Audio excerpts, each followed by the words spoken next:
138 o'clock.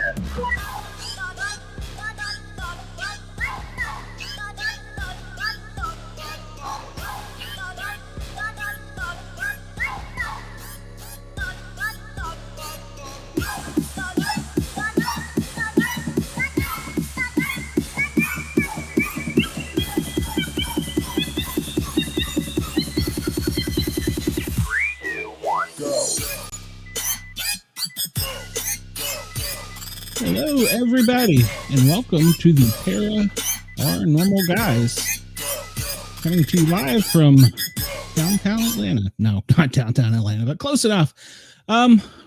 We are on the air. The chat is open. The phone lines are open. 1-888-88-YERGZ, and I'm going to bring in my cohort here. Are we live on WDJY?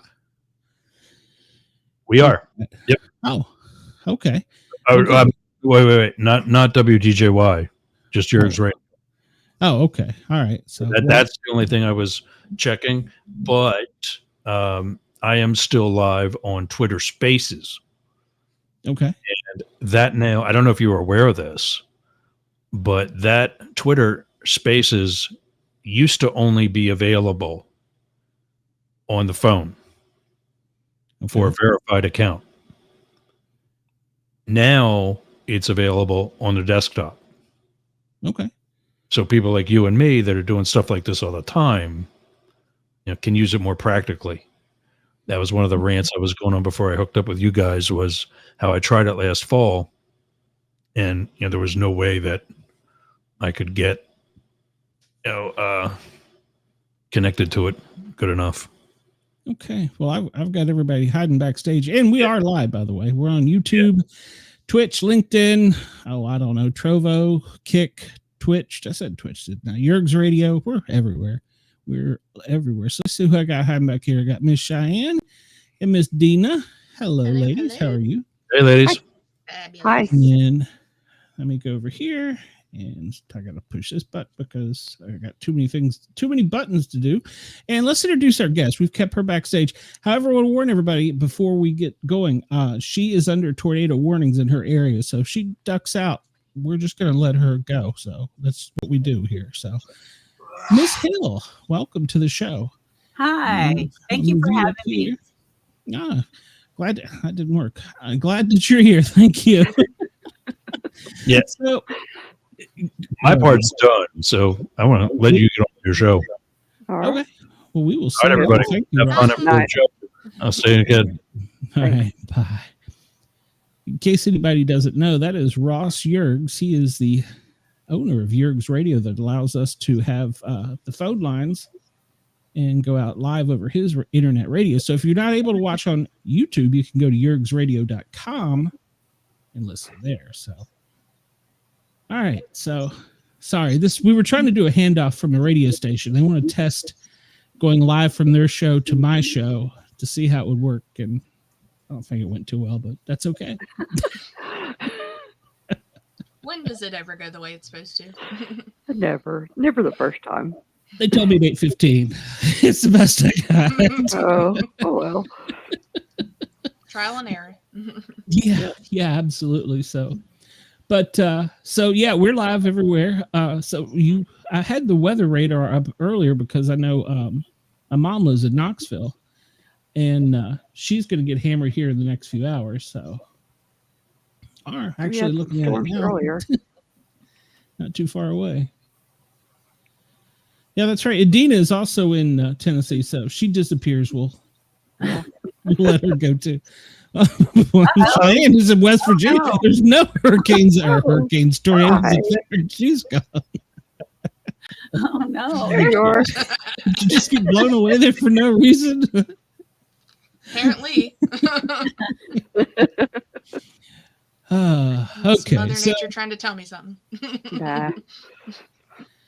Yeah. So I apologize for all that. Anybody that wants to call in and ask a question, you can call in now. 1-888-88-YERGZ, 1-888-88-YERGZ on your phone pad. So, how are you, young lady? I appreciate you coming on, even though you're under a tornado watch or warning. I appreciate you having me on more than you appreciate me being here. We don't know. Come on. You're gonna make my head swell up now. Come on. Please don't do it. You can highly recommend it from B Dizzle, Bobby Dizzle. You can highly recommend it. Oh, yeah. He's pretty much a neighbor. He's really like 20 minutes apart. Oh, that's cool. Yeah, that's what he was telling me. Yeah, I Well, we didn't know know if he was where going to to- be on tonight or not. So We know who to send if Yeah. if we need anything taken care of. it disappears. Do you go by? Is it Cyn? I do. It's short for Cynthia. That's what I said. Exactly what I told you. Uh, There was no Z in it. Okay, R apostrophe. So I didn't say that. It was simple to me. I mean, I don't know. I speak fluent redneck, so I occasionally will sometimes offend the person that's on the show by mispronouncing their name. So no. Growing up as a Shrader, I got that mispronounced all the time. So Oh, it's all good. yeah. gotcha. So tell us a little bit about you. You like to do the haunted stuff, and you have a hospital that you frequent that's haunted, correct? Yes, that was actually the first real investigation I did. And after the new owner took over, then he asked my group, Elk Valley Paranormal, to be the host group. And we got to do, be the regular group to do public tours and special events and things like that. So it's a pretty haunted place. Pretty sweet. Yeah. Yeah. Most of the people that I know were born there and have had relatives die there, friends, relatives, or have worked there. So it actually closed the day before 9/11, which is really an odd time to me. Yeah. Yeah, it is. Yeah, and then they had been, moving parts of it, like they would move, say, radiology over to the new hospital, so doing a little at a time. But the last day that place was open was 9/10, and it's still, it was haunted while they were working in it, and it's just more so now. Wow. Yeah. It's pretty nutty. One question I always have about when you frequent a place, do you get to know the resident spirits? Some of them, but when you have people coming in from all over, and some of them might not be as experienced as others and don't know not to close sessions or whatever, Yes. you have some weird things popping in. And I will tell you that we had, we were on, can I mention a TV show or no? No, you can absolutely. Sure.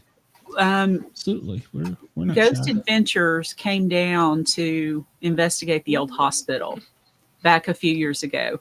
I did not get to meet them personally, except for a couple of the crew, I guess. But we weren't important enough. We weren't important enough, which So is you fine. need to know how Zach Baggins is in real life. I get that. I get Probably that. not. Finding Bigfoot for me. So yeah, I get that. Yeah, I'm just going to tell you, he's an ass. Yeah, I started to say, I said probably not very nice. No, I'm he's the not. same thing I say about the lead guy on Finding Bigfoot. So Well, you But never get when- one that's cute and nice at the same time. Yeah. No, you don't, do you? You certainly don't. wait a minute. Oh, Hardly. well. Yeah. What about this one? What about this one? I'm talking about ghost hunters, not Bigfoot hunters. Well, and after they left, something dropped off of him Ooh. or Mm. Oh, his group, and it wasn't. Yeah. And we knew it almost immediately because it was darker. It was heavier. It was something that we weren't used to, and the place is just not. It's not been the same. Mm-mm. oh. No. Now, was this before or after he started his little collection? I don't know. It was before he was talking about it. Huh. So this was like, and I can't tell the exact year. I know that I started Elk Valley Paranormal in 2014, and we were asked to be the group soon after that. The owner reached out to me within those first few months. So it had to be, I know it was before 2019, and it had to be somewhere around 2015-ish, something like that. I wouldn't be surprised if he was building up on it at that time, but Yeah. I don't trust that he would be as smart about having all of that as he tries to put off. Well, well, Zach did, or does. I don't know if they still have a show even, but he always would open himself up to that stuff to invite him Yes. to, Stupid. enter him or whatever. Yeah. Yeah, it's Which is crazy. stupid. Mm-hmm. If you know anything about investigating, you know not to open yourself up like Right, right. because you never know what's going to come through. Whatever Exactly. you And go take home home is with on you. you, buddy. Yeah. Right. Yeah, Right. even if you think you're talking to Great Aunt Mary, it might Yeah. not be Great Aunt Mary that goes home with you. Exactly. Mhm. So Yeah. Somebody's saying they're great Aunt Mary, but May not even Yeah. be. Yeah, it might yeah. not be. It might not Yeah. be. Yeah, I've heard from many of them. Many people say that if you were jerks in real life, you're jerking in the afterlife. If you're a Yeah. prankster in real life, you're a prankster in the afterlife. That's So, exactly Yeah. right. I Yeah. believe Yeah. that too. And some of them have senses of humor that are just Oh yeah. they're great. Yeah. Great.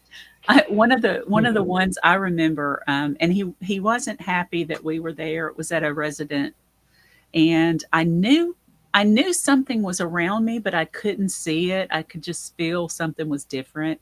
And so it was right before we actually were doing the investigation. We were doing the preliminary, and I was walking around taking photos inside this house. Some other team members were outside. Some were talking to the family, but I was taking pictures.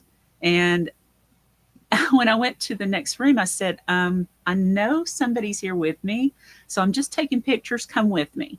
And I went in that room and took pictures, went into the next room, said, come with me, and went into the third room. About the third time I said that, when I got home and went through the audio, this curmudgeon, it was a little curmudgeon of a man.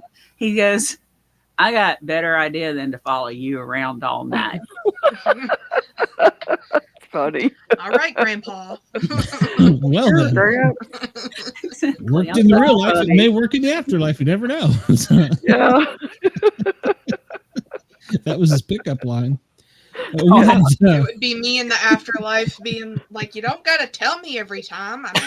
I'm dead. Yeah, I'm I'm not seeing stupid. what you're doing. I don't want to knock on the door again. Right. Yeah. I've done it 4 times. Just because you can't hear it don't mean nothing. Exactly. Yeah. yeah. Funny. One of the funniest ones I've heard was, and he's going to be mad at me, the Oregon paranormal group that's so large.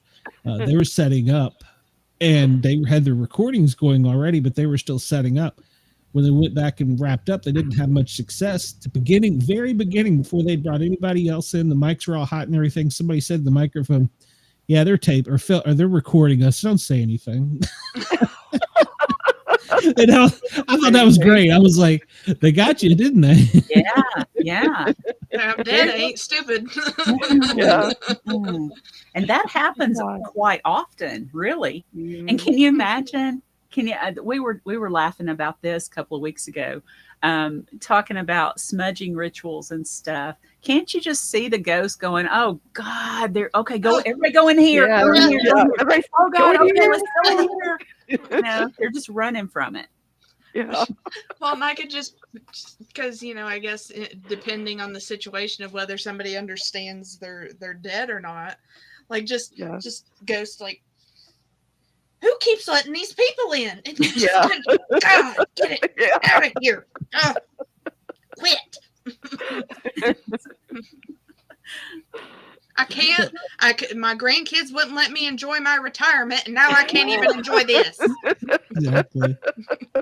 That'll be me. So, Yeah, you probably will. I'll still be sitting here behind this mic. Whoever gets it next, they're in trouble. So Yeah. Why do I keep hearing what is a Sportcat? well, we've had things show up in this mic too that I've never heard, but the ladies have. You've heard two screams, two women scream, and I promise I haven't murdered anybody here. So well, I hope not. Well, we hear it's still kind of early in the month, but I hear a lady talking all the time in that room. Really? Yeah. Well, it was funny. We've caught his hair being touched. Yes. And pulled up like somebody touching his hair, and he feels it. He feels. Yeah, I zoomed in one night. I was like, all right, this is me. Whoever is doing this, stop. And I went full screen, and you could see it. I don't remember which show it was, but you could plainly see it. And yeah, I think it's somebody you know. Mm-hmm. So I cut on my hair, so I can't do that. So. And it was funny on that show that we heard the screams too, because Glenn and the guest, nothing, and like we both went. Yeah, me and Shay went like, what the heck was that? And we only heard one of them on the on the show. There was what, like two more on the same one? There was at least one more. Yeah. I think there was a total of 3. And so, wow. That's why if you catch me, I'll look at my microphone to see if the little thing's moving without me talking. Glenn now enters the third dimension on some occasions. Yes. Very strange. Very strange. If he just disappears, he's went to the third dimension. When we have these paranormal shows, you just never know what'll happen. So they're referring to we had a show and I went off screen. It was that same show. Yeah. Was it the same show? Okay. Yeah. And I could still see everything. It was trying to make everything work. And I was talking back and forth. I had time to pull up windows and stuff. And they're still on the screen doing their thing. Yeah. But my computer and everything, I could see and hear just like I do right now. And I'm like, what's wrong with this? But our guest was there, and there was our second guest said he was sitting on the back. He was in the backstage, yeah. Never saw him. See him. So they mess with technology. I think that they like to play a lot for one thing. Mm-hmm. And I think sometimes all of this electronic stuff gives them energy. And so they're feeling like, froggy. We know that it really annoys Glenn, so we're going to screw with him. Yeah. But this was like a blood-curdling scream. Yeah. It was weird. Like somebody right outside his door, like shrieking. Yeah. Oh, wow. Yeah, so I got it saved, so. But, yeah, because I was like, what is that? I even amplified it, so. And now that I do all the editing, I will occasionally find things in there. Like, I swear to God, Bobby had a dog last show barking in the background. Last Misfits. I heard the dog barking. So maybe he does have a dog. I don't know. Yeah, Did you hear the dog? I heard that too. Yeah. Okay. Well, then maybe he does have a dog. I don't know. I'd never heard it before, and I was like, and it just occurred at certain times. I'm like, what is he doing? So yeah, and I think that they do like to sometimes play tricks and take our energy and have fun. One of the things that I remember one time when I very first started in this, they were playing with the FM thing that rotates between channels and say a word when they want to come out. And plain as day, I heard yoo-hoo. Well, the guy didn't want to talk to him, so he flipped to AM. And I heard the same voice, and I'm like, okay, I want to know what they went to AM for you. What they say? And he's like, wow. I'm doing this right now. Wow. And we were they switched to AM. It's very important. Yeah, they wanted to talk. Yeah, and we were out in the woods. Because it was a weird thing. We went looking for Bigfoot and found ghosts instead. So crazy. No. We're getting into the woods with that. Nope, I'm hightailing the other way. I sometimes wonder if there isn't different dimensions for each type of entity or something. I mean, in quantum mechanics or physics, I mean, we don't really know. We don't understand all that. So I like to imagine it like the forest in Nightmare Before Christmas.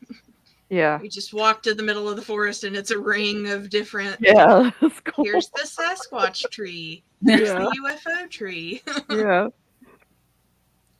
Everybody has boarded up the Wendigo tree, so we don't touch that one. Yeah, I mean, what do you think it is? Do you think there's different levels or planes, or? There's obviously different something. It's different energy, different frequency. It could it all be the same? Maybe.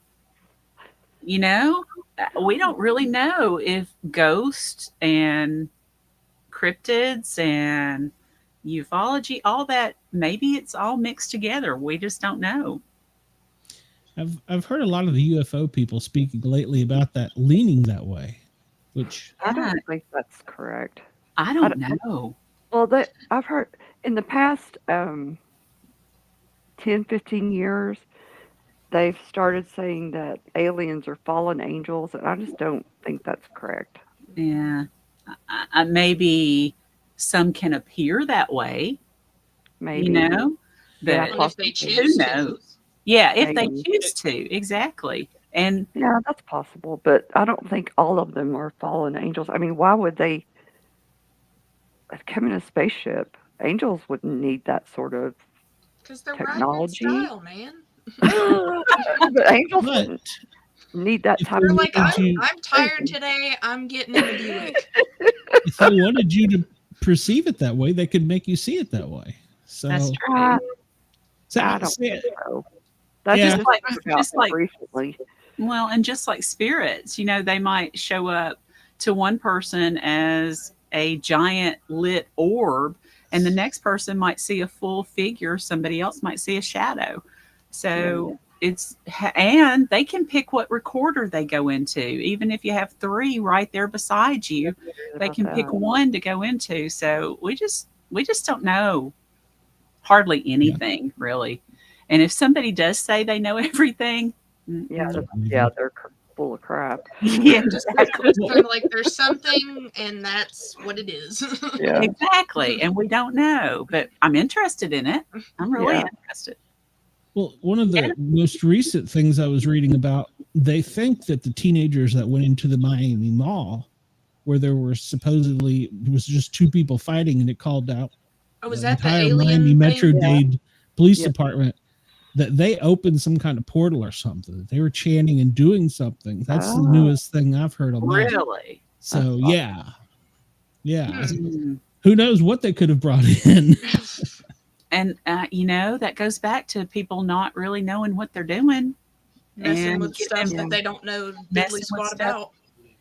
Yeah. Oh dear. My husband came in and said I have to get off. We're okay. Something bad. I hate this, but can we do it again? Yes, you can do it again. Go take shelter. Be safe. So sorry, we're taking shelter. You're now. fine. Yeah. Okay. Right. Be safe. Right. Be safe. I'm going to take you off screen here. So, yeah, it's scary. I liked her. That is very scary, and I mean, but we do want to make sure that our guests are safe. I know it. And if it was one of us, we'd do the same thing. Absolutely. The only one I wouldn't do that for would be Bobby. I'd keep him on screen. So. Wendell said that he said that's one of the sounds. Was it a scream, Wendell? And I think he's referring to. He sent you and I a video, which I'll play it after the show. One of the sounds that they heard in the Talladega forest. Talladega's hotbed. I'm going to be there soon, so Talladega's a hotbed. What kind of sound is what I'm asking him? Was it a scream or what? A howl. Okay. A howl. The Yahoo. Yahoo. Yeah, I'll never forget that as long as it was the Yahoo. It was the Yahoos out there in the middle of the forest. If I can, I'll send our link to. I'll send it to Tommy. If he wants to come in early, he can come in early, but we'll have to take a commercial break. But yeah, absolutely, we want Cyn to be safe. I was looking at the radar, and it is nasty up there in Tennessee right now. Well, I have some people that I used to work with that I believe are up in Michigan, and they're getting hit pretty good up there too. Yeah, there's a tornado warning right where she lives. So yeah. Is it down? It's down below me, right? No, it's west of you, due west. Oh, west of me. Yeah, the tornado warning is due west 2 counties over. Looks like Roane County. So here now I'm a meteorologist. Oh, thank you. And that's what's happening in your neck of the woods. Yeah. Oh, it's 71 here. Dang. Yeah, that's good tornado weather. Yep, that's perfect for. Yeah, it's tornado warning for. What county is this? I don't know what I just did. I pushed a button. Stewart, Montgomery, Robertson, Sumner, Macon, Clay, Pig. Yeah, it's all west of you. So Rutherford, yeah. So what? Goodness gracious. I was well, you know what? hoping to hear some of her thoughts on the ghost hunting equipment. Well, we can do a special episode with her too. So it's not like, since I know we're getting booked up, a lot of people don't know, but we've been making so many changes behind the scenes. We've been going out on more networks and experimenting with more things. I probably just broke the computer. Well, you're still here, so that's for the moment. But we're getting booked up through July already. I'm already looking at August, and we're getting some pretty nice B-list people that are coming in, an A-lister in August, I think. So,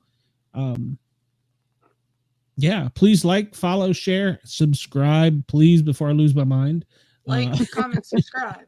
Like, comment, subscribe.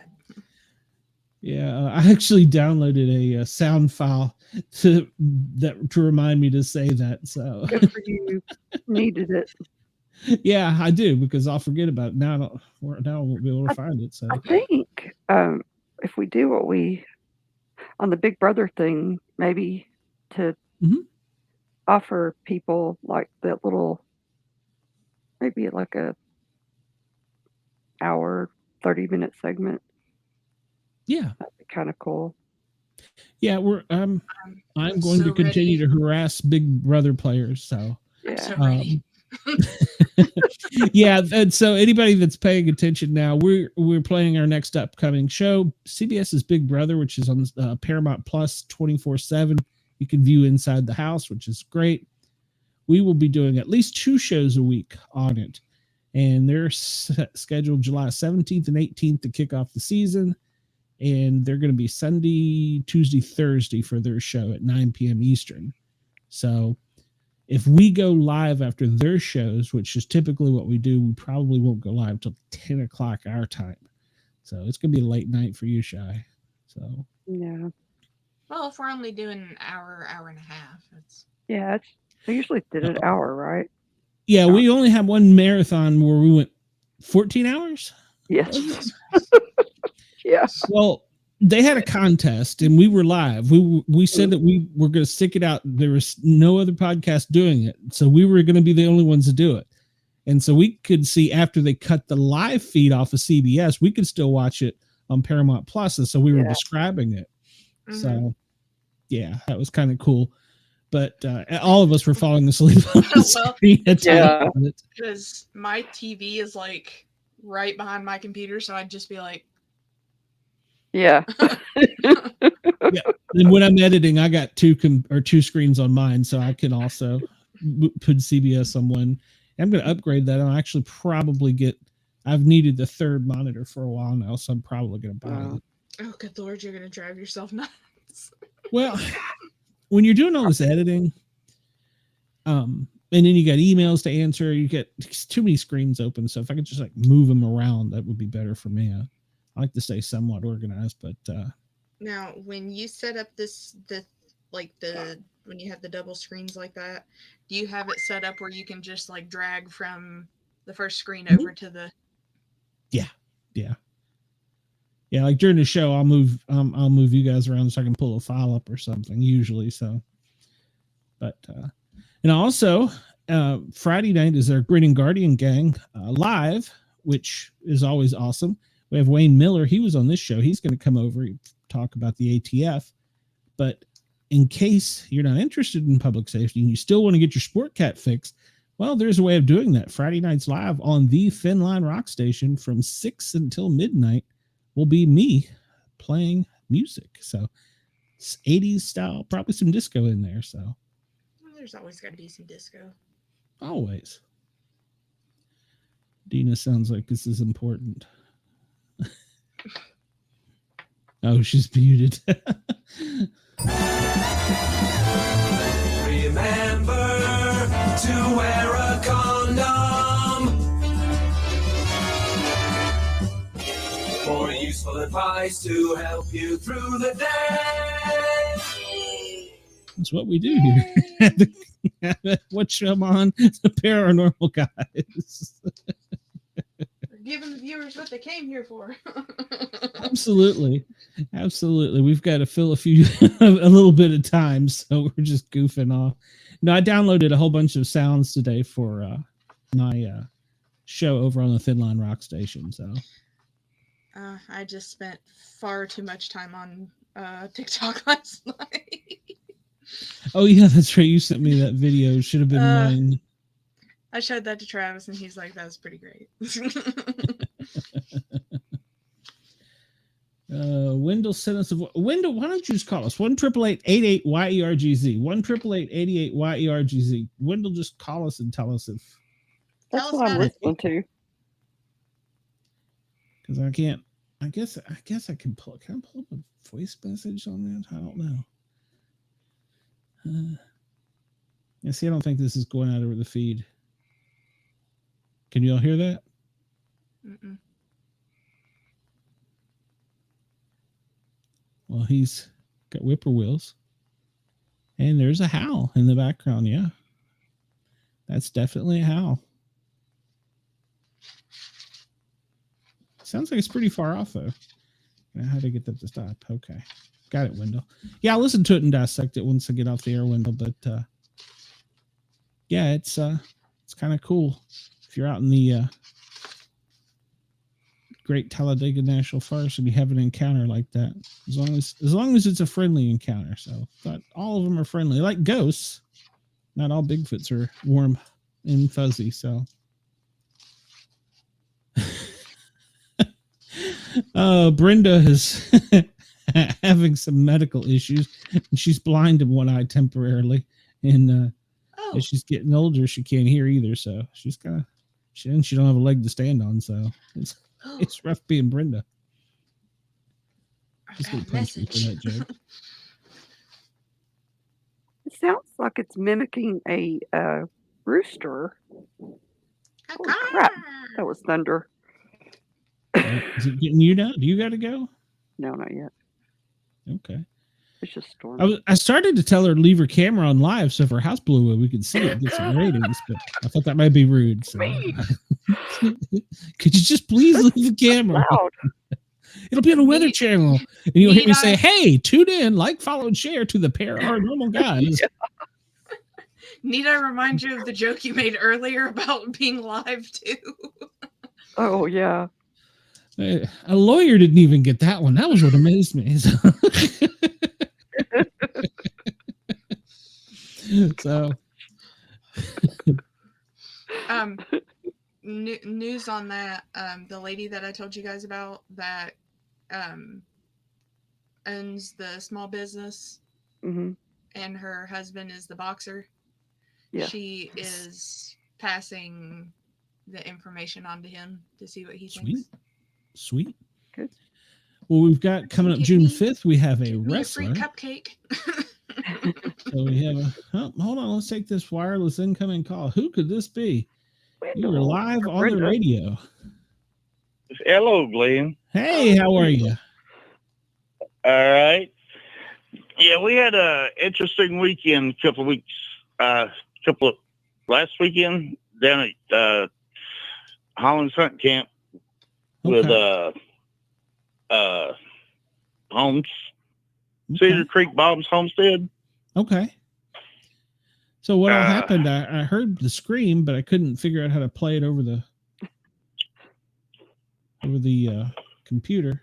Well, I'll say that, but I probably could if I downloaded something. No, I can't download that. So unfortunately. So tell us, Wendell, exactly what happened. Well, there's a bunch of us went down there with Mark Green for his meet and greet. And we was getting all kinds of howls and stuff down there. weekend. They were loud. Roger Williams, he come down there and he started Squatch and Holler. He got a live video where he caught something, and we was doing a lot. They was doing a live podcast showing off everybody sitting around the fire, and heard the first howl, then the coyotes took over. Mm-hmm. So, they like and at 4 a.m. Sunday morning, I heard my 2 howls. Well, but I didn't have nothing recorded. I gotcha. Well, no, was that was at your house you're talking about? You heard that though. No, it wasn't at my house. It was down at Talladega National Forest. Oh, okay. All right. Well, I got to tell you, which is close by, really. It's pretty inevitable. As soon as activity starts, you're like, oh crap, I got to start getting the recorders and stuff going. By the time you get it set up, it's stopped. One of our team leaders told us he started recording the minute we got there. So, yeah, Joe Parker and Pat, they recorded the whole time, and a guy named Justin, he did as well. They're the ones that sent you some of their audio. Okay. Well, Talladega's a hotbed. I'm gonna be there in a few weeks, so yeah. Get scared. Are you going to Hollins, or where are you going? Well, I'm not really. I don't want to say over the air, so I'll tell you off the air. Okay. But, okay. Yeah. Maybe I can come down and join you. Probably not for this one, but maybe in the future. We're having a gathering for to remember one of our teammates that passed away. So this is just going to be a team only. I thought you done did that one. I thought you done did that for him. No, that was the last time he was out in the woods. So. Oh, okay. So yeah, we're having. Yeah, I just got it mixed up. Yeah. I don't know if you can see the screen or not, but that cat that Dina has is possessed Satan. So. No, down on the phone, so I can't watch it. It's staring its eyes through my soul right now. It told JT it was not a skinwalker. I don't know if you heard those screams that were on one of my shows, Wendell, but I swear it was that cat. So it was not this kitty. It might have been. She's scared of the thunder. Yeah, if you go look at Roger's little video he got from down there, it shook him up a little bit, and he didn't leave till after dark. And me, him, and another fellow walked up there back towards where he got his video earlier. And I had my little night vision camera, and he had a flashlight, and the other guy didn't have nothing. I let them walk ahead of me a little bit, and I was looking around, and they turned around and was coming back. Roger asked me, did I see anything? And I said, no. Then I turned real fast, like I was running, and I yelled, run. Oh, you mean that's something I would do. Let's see if you ladies can hear this. I gotta hit play here. Yeah. That's what came through my microphone that I didn't hear, Wendell. Okay. Yeah, I didn't hear it until on playback. I read to go back and record it. So whatever it was, I swear I think something's messing with my hair. So is it? I feel like it is. So did they ever end up finding that person? The one that screamed? In the water. Oh yes, they did. They found him like 2 days later. Yeah. It was a guy. You know, I don't know for 100%. I think it was, but I don't know for 100%. So that nothing unusual in our neighborhood. So. Well, Wendell, I will let you go now. I appreciate you calling in and telling us about that. anytime we can get something, put it on. I'd like to. I know you saw the footage that my teammate got the last time we were in the woods, where you can see it. I swear, it almost looked like it gave her the finger and turned and walked away. I did not see that. I did not see that. That was cool. Yeah. We put it. I broke it live on my show. She wanted it to go out because she had just discovered it, and we were about to go live, and so we put it out live on our show, and it did. Bobby was there. He wasn't with her. It was when we were all in the woods together, and he could make it out better. And he ended up. He's the computer guy that slowed the video down and got the best footage of it. So you can see. It's looking at the camera, and then you can see it's turned its arm and its shoulder. I swear it gives her the bird. It looks like it doesn't, but it knew that she could see that on? I'm going to have to go hunt that down. You don't have to. It'll go search for. I think it says Breaking Bigfoot News, since we had it during the show. Sometimes these shows go sideways. You never know what's going to happen. He's getting tired of people watching him, so he's like, "Hey, y'all." Yeah, it is. Like, look at this. If you can see that, look at this. Exactly. Yeah, that's like Dina's saying, "I dated a vampire." Oh, shut up. Hey, speaking of which, we have a vampire booked. All right. That's you do? Oh, really? Yeah. Check the calendar. Yeah. Oh, nice. Probably your ex-boyfriend. Is he from Knoxville? He's in Miami. Aren't all of them in Miami now? So. Oh, I don't know about that now. Well, they shouldn't be. It's too sunny. Yeah. Yeah, cute. Well, where do they vacation? All right. Well, I'll get back to the chat where I can see what's going on. Yeah, make fun of Brenda. She's only got one eye, one leg, and hell, she's deaf in one ear. So she's a flying purple people eater. All right, we'll see you, Wendell. Thanks for calling in. I appreciate it. All right, buddy. Bye. He's not really an ex. He was just a. I don't know. I don't even know what you'd call him. Fling. You had a fling with a vampire, and you won't tell us about it. It's a fling thing. Nothing to be ashamed of. Oh no. I'd be like, heck yeah, I dated a vampire. I'm not ashamed. I got the scars to prove it. Pictures. Pictures, or it didn't happen. You know, I am counting my lucky stars because I had dug and finally found a 58-minute episode that I could edit and upload to Nashville. Otherwise, we would have been in trouble. So now next week, we're going to have to get 2 solid hours. So because we're running pretty much. Nashville gets our show Friday night live. We're not live, but taped.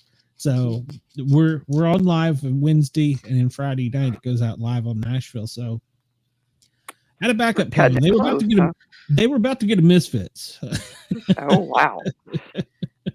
Well, hopefully here within the next couple months they'll have some extra. Yeah, we're hoping we're going to do a lot. In fact, I think we're going to do a recording this weekend. I don't know if Dina and Shay got it hooked up, but Dina don't have anything to do with it now. You are carbon copied in every one of the emails, except for maybe the musician. So you might not be the musician. I need to put that. You know what? I hardly ever open my computer anymore, so I need to put that email on my phone. Yeah, because today we lit it up pretty good. So. Yeah. Yeah. It was we had we have a publicist and we have an agent. Oh wow. And they were giving us plenty of people. Okay. In fact, we'll go through. I got a list of a dozen, and I was gonna say, shoot, we still got that list to go through. Okay. Well, yeah, and well, there's that one too. So yeah, there's plenty of us to go through, and I want to be fair. I want you all to have a say in some of them too, because some of them I look at and I'm like, yeah, I don't know anything about that, and I'll pass. But you all might not. So all right, which is fine. I'll work on that tomorrow. That's why we're a team. So, and we'll make sure though, Dina, you're on the vampire one. So, oh, thanks. Maybe put some. What is that white face paint on or whatever it's called, blush or rouge or whatever. So. Hey, I'm trying to kill time at this time, Dina. Put on some rouge. Rouge is not white.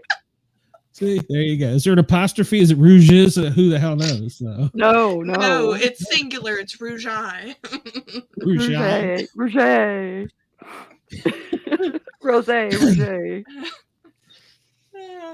So you just put on your palest makeup. Okay. You get yourself ready. I'm gonna get myself painted up like the Crow, and I'll be here. Okay. Wear some dark hair stuff. All right. I don't know what it's called now. Oh. I'll do one half Brandon Lee Crow and the other half just nothing because I'm boycotting Bill Skarsgård. Okay. You know what's funny is our listening audience that doesn't watch YouTube that should go to YouTube and search for the Sportcat shows. Yeah. Plural.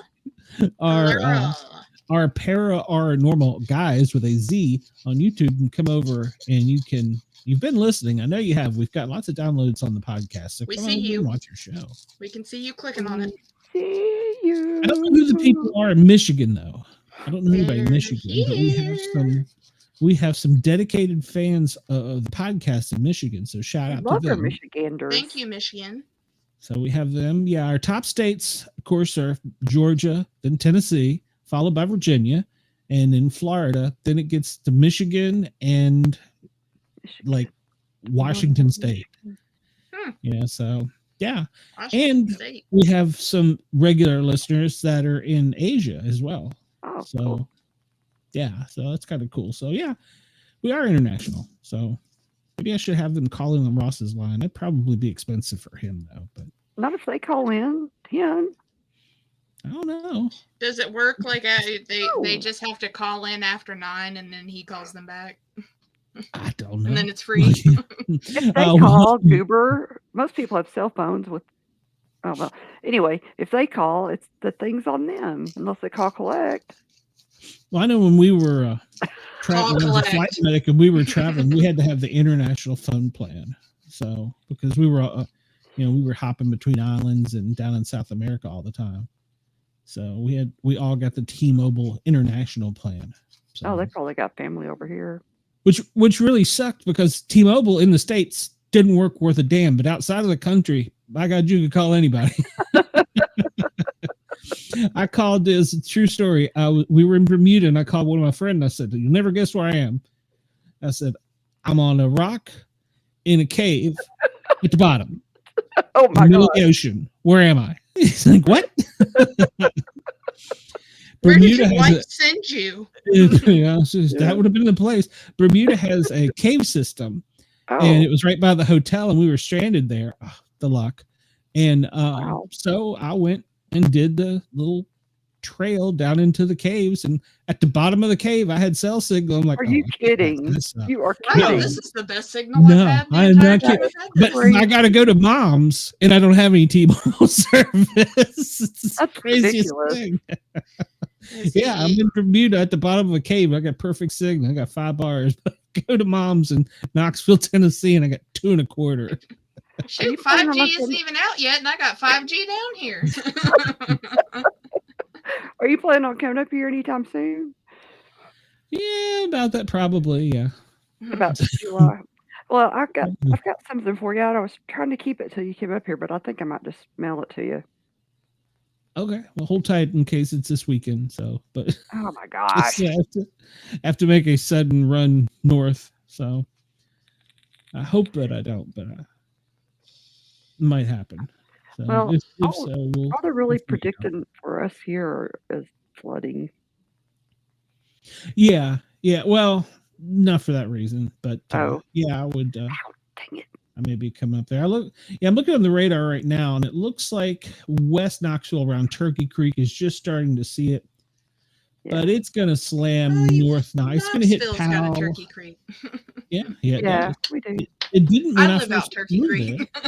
Oh, it's one of the most affluent areas of Knoxville, Turkey Creek. So they say. Well, that's what they tell us. Well, it's not the most affluent here.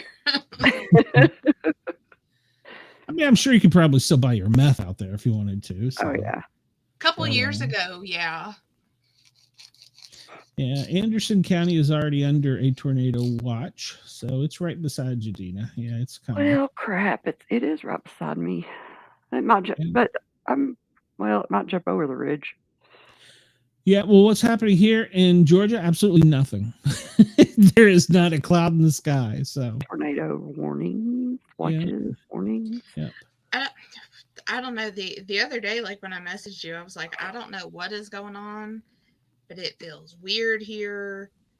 I've heard I don't know how many people come in and say there are just so many planes flying around today. And there was just a weird vibe as soon as I left to go out of the house to go to work, and Travis and I were both like,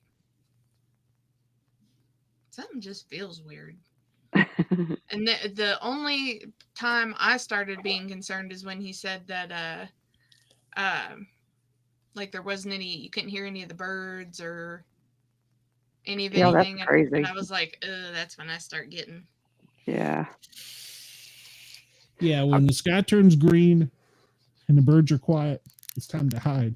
Wendell, I don't know anything about the Anniston, Alabama Bigfoot Conference. I'm very interested, though. That's not far from me. So, of course, neither is the one in the Smoky Mountains. It's coming up in 2 weekends. So, actually, the friend of the show, Jessica, is speaking at the one in Northeast Georgia. Actually, two friends of our show, Matt Delph and Jessica, are speaking at the Northeast Georgia one. So, you can get you some of those, some of that Smoky Mountain moonshine. Yeah. It's not that great. It really isn't. It's not very alcoholic. Yeah, it's for the tourists. Yeah. It's for the tourists. I was watching a YouTube video about it where the lady, her name is Mama Tot, was trying, they were like, I think one of them was like cherries that were soaking in it. Yeah, no, those were good. And then there was another one that she tried, and she just said they were both awful. I'm like, well, I do like the cherries, but they're not like the real moonshine. No, they did. There was one that if you want some of that, I can talk to my Smoky neighbor. Mountain one. Oh, I can get some here. It was one of the others. All right, so how can I do this? No, I got to stay faithful for just a few minutes. Our second hour guest is here. I'm going to bring him in, but we will take a commercial break here in about 5 minutes, and that way we'll keep everything on track for the radio side. So, wait, June 7th. It's not June yet. Oh well, maybe Wendell time traveled. Maybe he did. I don't know. All right, I'm gonna bring our guest Tommy in real quick. Tommy, are you with us? Oh, hold on. He's not ready. He wasn't ready yet. All right, well, never mind then. So. Oops. These things happen. It's live television, radio. You never know what'll happen. So it's all fun and games until you just give me a second. I had to be first. Oh, okay. What scares me is Brenda knows he's naked. That's what scares me the most. She's blind in one eye. So blind to some things, not all of them. That's right. Oh, mercy. All right. Well, Tommy, if you can hear us, give me a thumbs up behind stage when you're ready for me to bring you out. So how about that? Just that way we can be ready. So I wasn't sure if that was a thumbs up. So Glenn's blind too. Clarifying your thumbs up. Is that your thumb? Whoa. Luckily, that is on radio only. So WDJY, you're gonna love this one. And so is WRFN. I'm just saying, it could have been a toe. Come on now. Could have been one finger, you know. Like, hang on just a minute. You all are just reading stuff into my words. Just keep talking. We got 5 more minutes. Keep talking, Dina. That was a sizable finger. I've never seen a finger cut like that. What are those?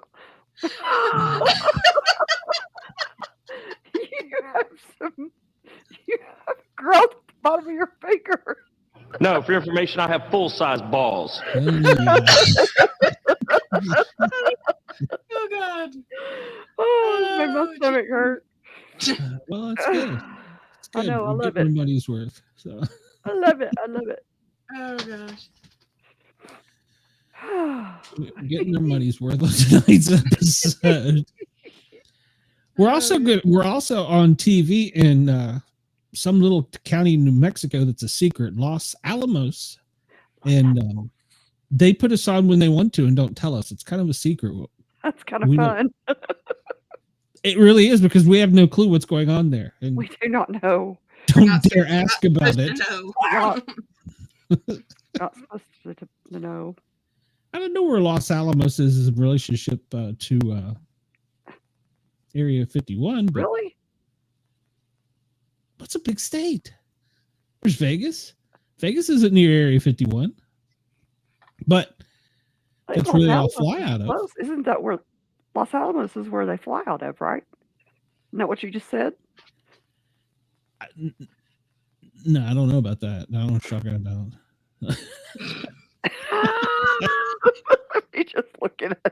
Let me just check on this. All right. I think maybe he was referring to that's where the UFOs fly out of. No. I got no idea where the UFOs fly out of. So Well, that's the story that I'm sticking to. It's they're coming out of Los Alamos. I think it is. You're welcome, New Mexico. Yeah, it very well may be. Oh, that's where the atomic bomb was created. I thought that was That was where Manhattan Ridge. Project was. That's why I knew of it. Okay. All right. Well, we're going to take They tested it out there. We're going to take a quick video break here, and we will be right back. Our listeners in WDJY, we will talk to you next weekend. In WRFN, we will be right back. Let's get ready to rumble! I'm Miranda Maverick, and when I'm in fight camp, I never listen to the Sportcat podcast.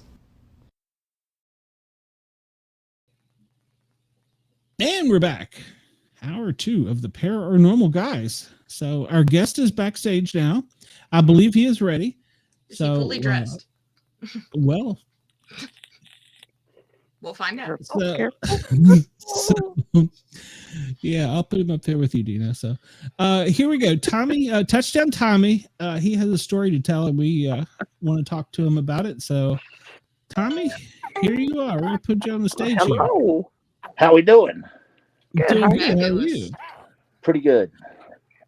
So, Tommy, I know we've talked a lot off the screen. But tell us a little bit about yourself for the people that aren't listening or that don't know. Feedback. Let's see. Oh, there's a. Sorry, turn that thing off. I'm my name's Tommy Edwards. I'm from a little town in Virginia, and when I was a young person, I was a football player. Was an All-American running back, and kind of made a name for myself in high school and college. I was consensus All-American in high school, and then led the nation in scoring for like half a season my freshman year at Virginia Tech.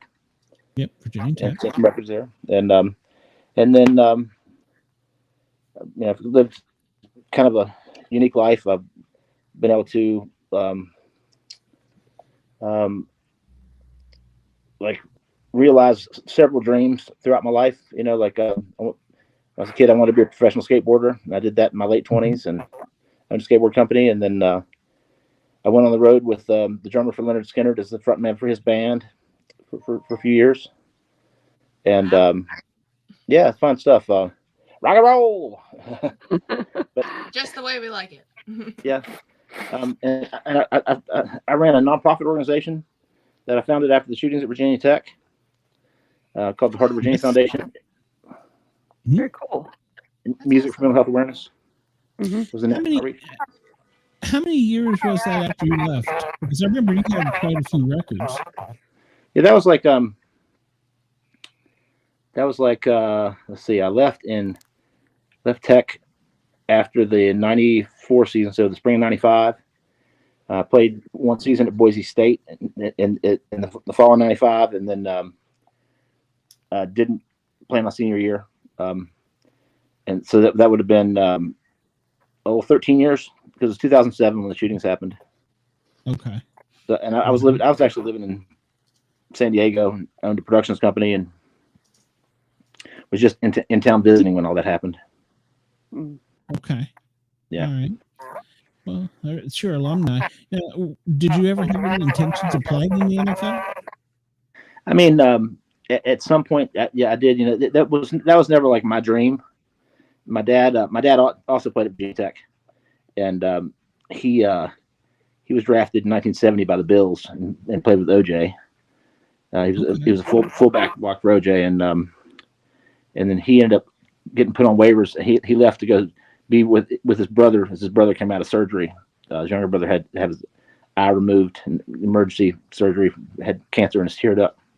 Oh. And so I'm the only boy in my parents had, and I was kind of a surprise. It was more than 9 months after my uncle died, named after him.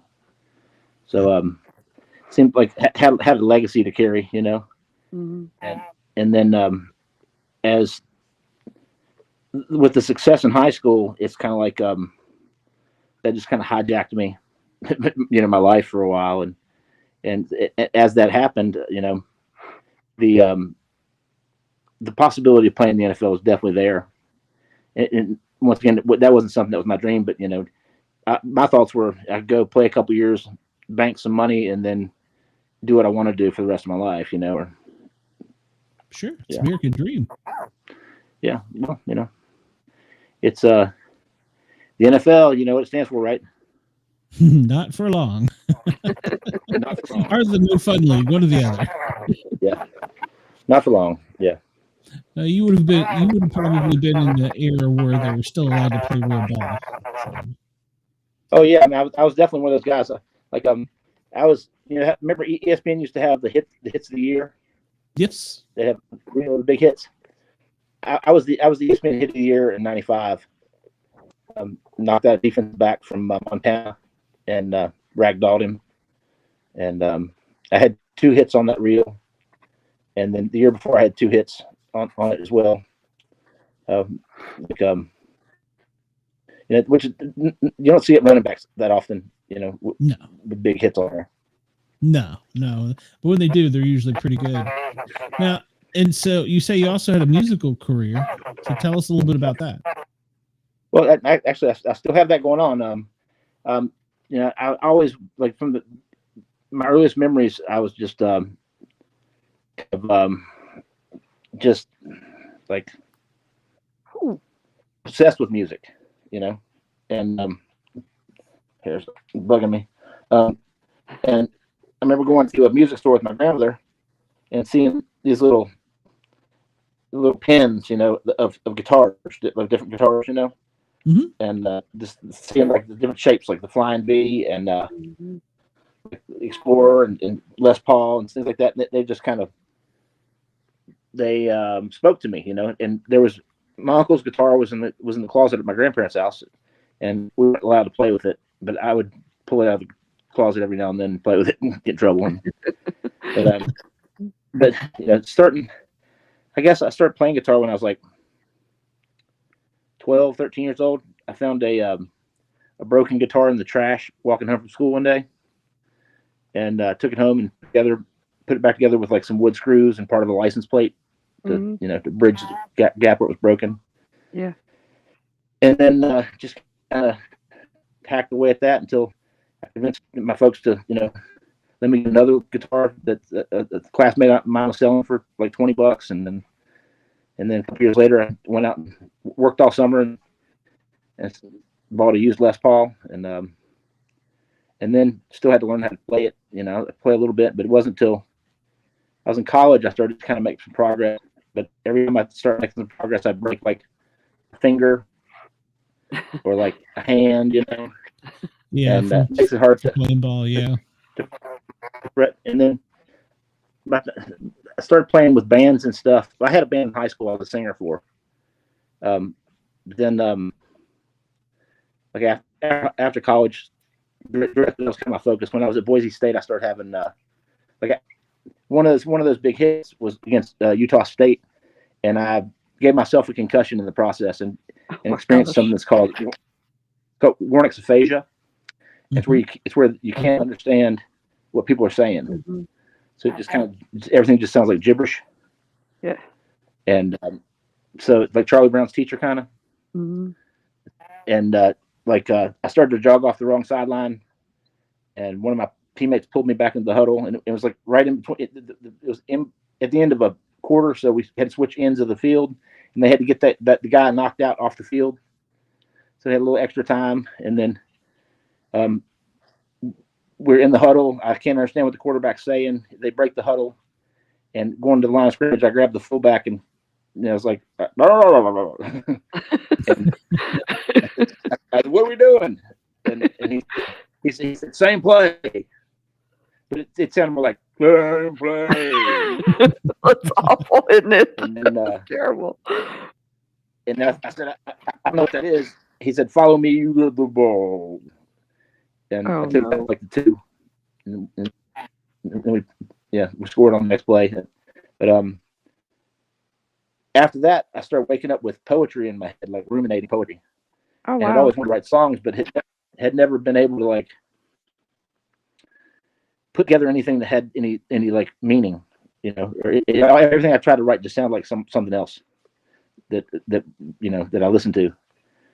And so I all of a sudden I started writing songs, and that was kind of the beginning of that. And then when I got back to Virginia after I moved home after the end of that season, after that year, I started hooking up with other people that played music, and then I ended up meeting somebody. I was so depressed. I started taking Fexer as an antidepressant, mm-hmm. and then I had a fugue state. I was living with my fiance at the time, and I went out to play music one night, and he didn't come back for like 3.5 months. Oh wow! And just like starting a new life which was kind of weird, and it was so it's one of my biggest kind of regrets in life that the way things happened with that. Mm-hmm. So I was just little as myself. It kind of gave me a kick in working with musicians and started a band, and then eventually wound up moving to South Carolina for a little while, and really kind of cut my teeth in Myrtle Beach one year playing music around, and then after I moved to California, or actually when I came back from Myrtle Beach, I had a good little band for a little while, but then I fell and severed the nerve in the inside of my that fed this finger, the feeling in this finger and my thumbs, in our warehouse. We had a moving company, family did, and I was homeless at the time. I was keeping all my stuff in there, and so that happened, and that kind of put the kibosh on shit for a while. Mm-hmm. But it was one of those things that it regenerated. I was actually living in the back of a pet store that a friend of mine owned, and I went and cleaned it up and used dental floss and a needle and gave myself like 8 stitches right here. Oh wow! And it regenerated the nerve. But it took a little bit of time.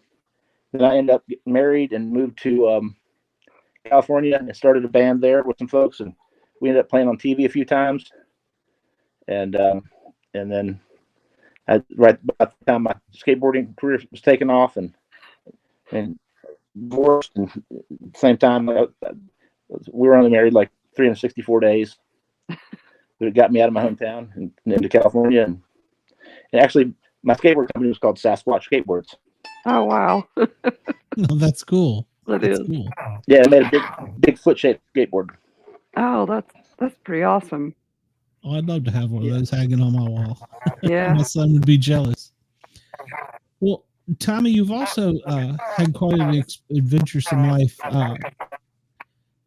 with things out in the woods. You've had experience with beings. Is that correct? What? I couldn't hear you. Oh, I was saying you've had experiences while you've been out in the woods and stuff with other type of beings and entities, haven't you? Oh yeah, definitely. And with also with some of my friends that witnessed some of the stuff as well. Like shortly after I got back from Boise, it was Memorial Day, '96. Two of my friends that were teammates of mine at Virginia Tech came over to where I lived in Radford, and we went down to hike around in this nature preserve. It's right in the middle of the town. It's like a little valley where the creek runs through and runs out into the New River. And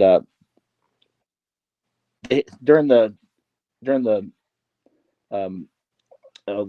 Great Depression, they had the CCC, the Civilian Conservation Corps. That they built all the state parks and national parks and stuff.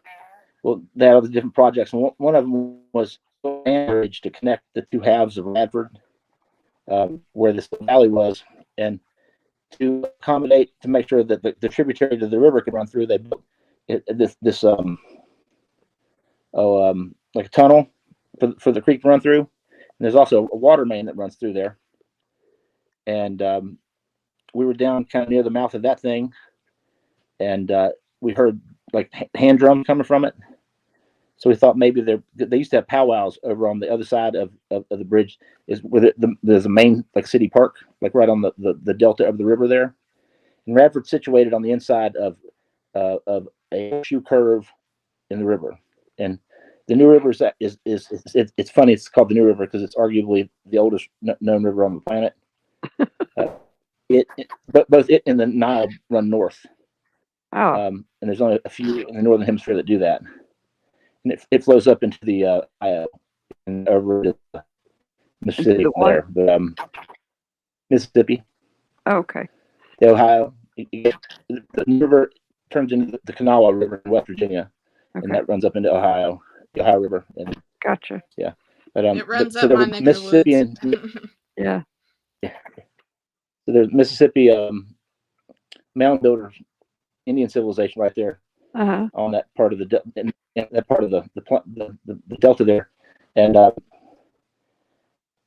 they would have powwows a couple times a year in the park there. So we figured we could check it out, and so we hopped up on the water main to walk across underneath the bridge there. And about halfway through, I stopped and started singing one of the songs I had written at Boise, just because the way the echo and the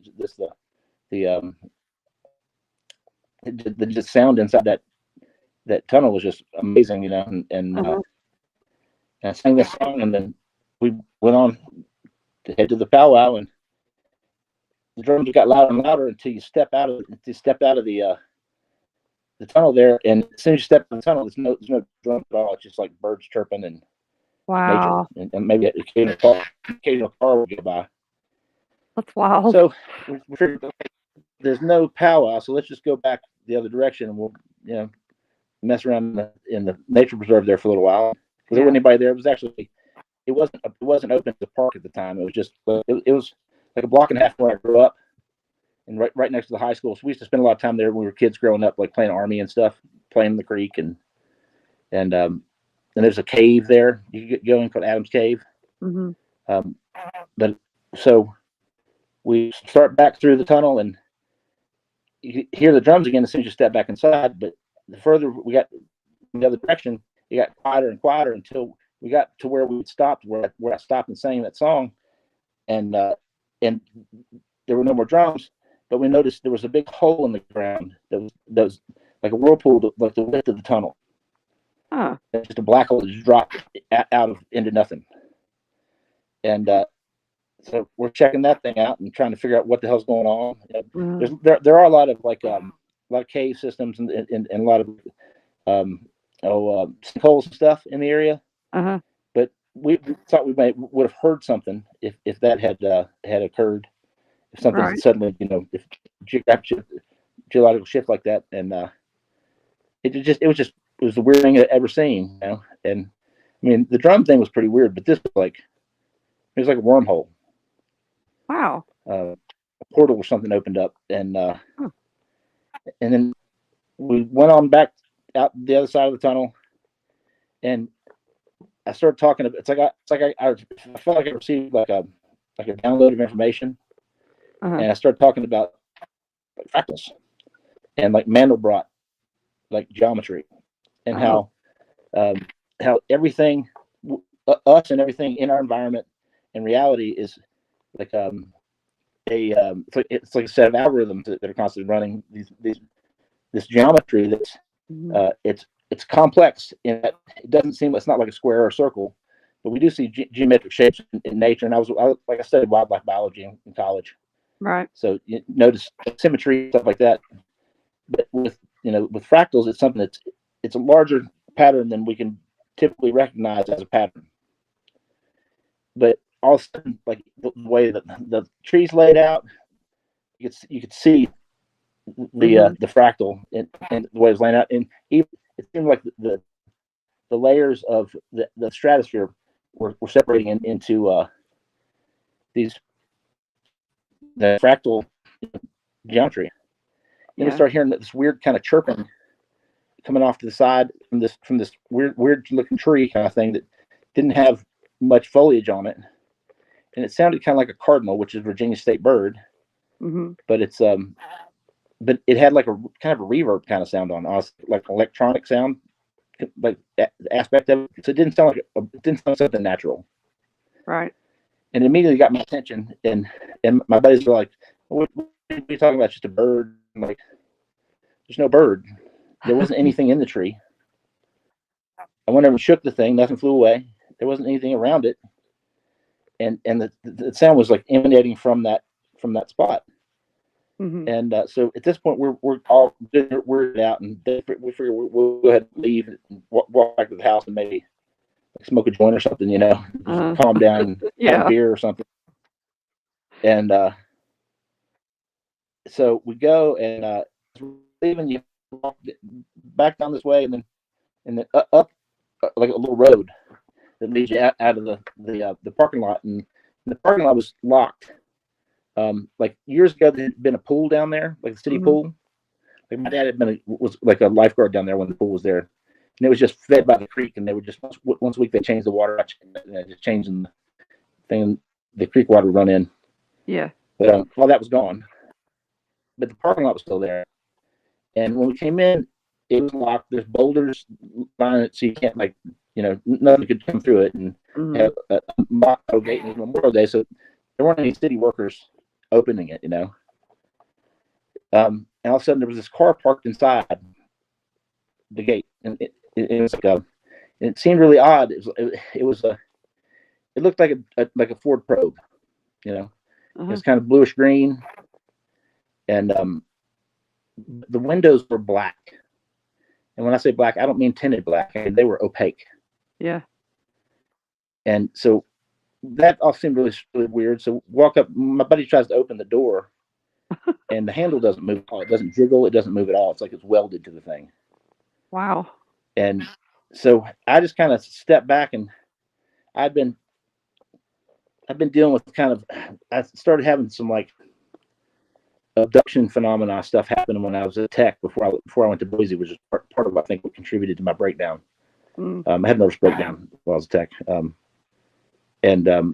So I've been studying all this esoteric weirdness, trying to understand what I'd been going through.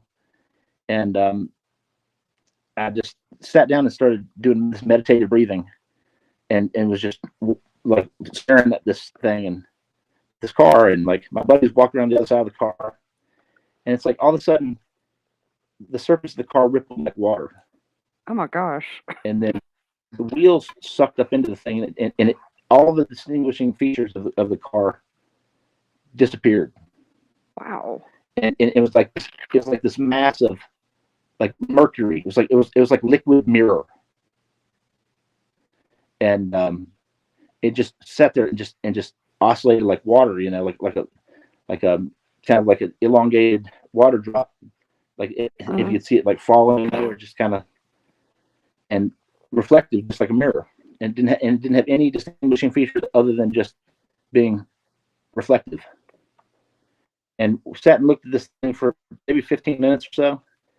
And then eventually the wheels came back down out of the thing, sat back down, and all the features of the car came back. I got up, started walking off. My buddies followed me. We went back to the house. They got in the car. Nobody said a word to each other. It was just like mind blowing.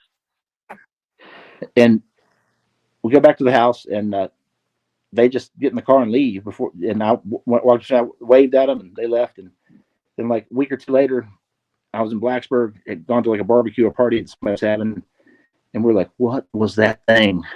Yeah. Like, what happened?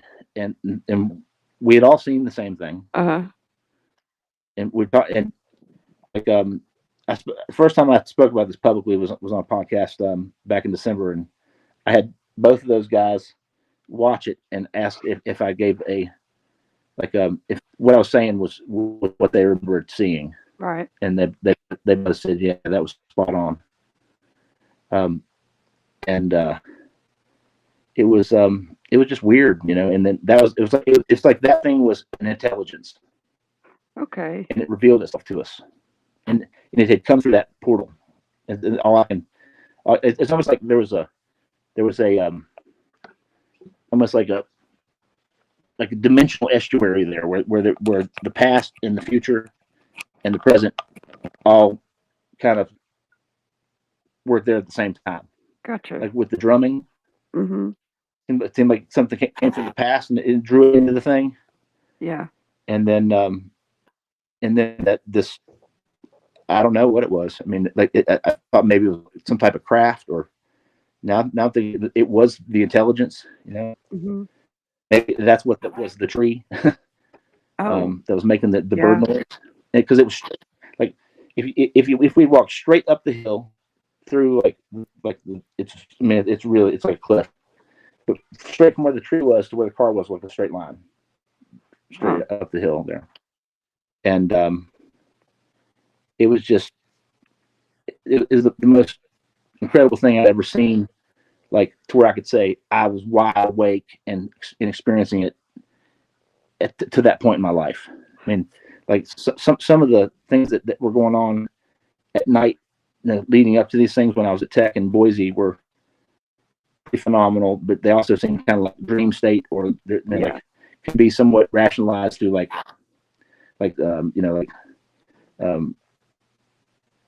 you like sleep paralysis, you know, which is something that's often associated with like the abduction phenomena. Right. But I mean, when I was at Boise, I'd had a dream where Guyz came in to my bedroom, and I woke up and like jumped up and ran and tried to wake my roommates up, and can you say that again? I couldn't wake them up. They were sorry. Tommy, can you say that again? You cut out. What came in? Gray aliens, like little guys. Okay, I just want to make sure. And then and I'm like shaking my roommate. Next thing I know, I'm back in my room, like laying on my back on what seemed like a gurney or something, and they're on either side of me, and then we just float out through the wall. And then just, you know, kind of, that's all I remember. Like, kind of. I've heard of it. I've heard of other people who have had that abduction experience say that same thing, that they are either on a gurney or just lying flat and float out through the wall like that. Yeah. Yes, absolutely. And if you have animals or something, they put them in a trance so that they don't bark or meow or whatever the case may be.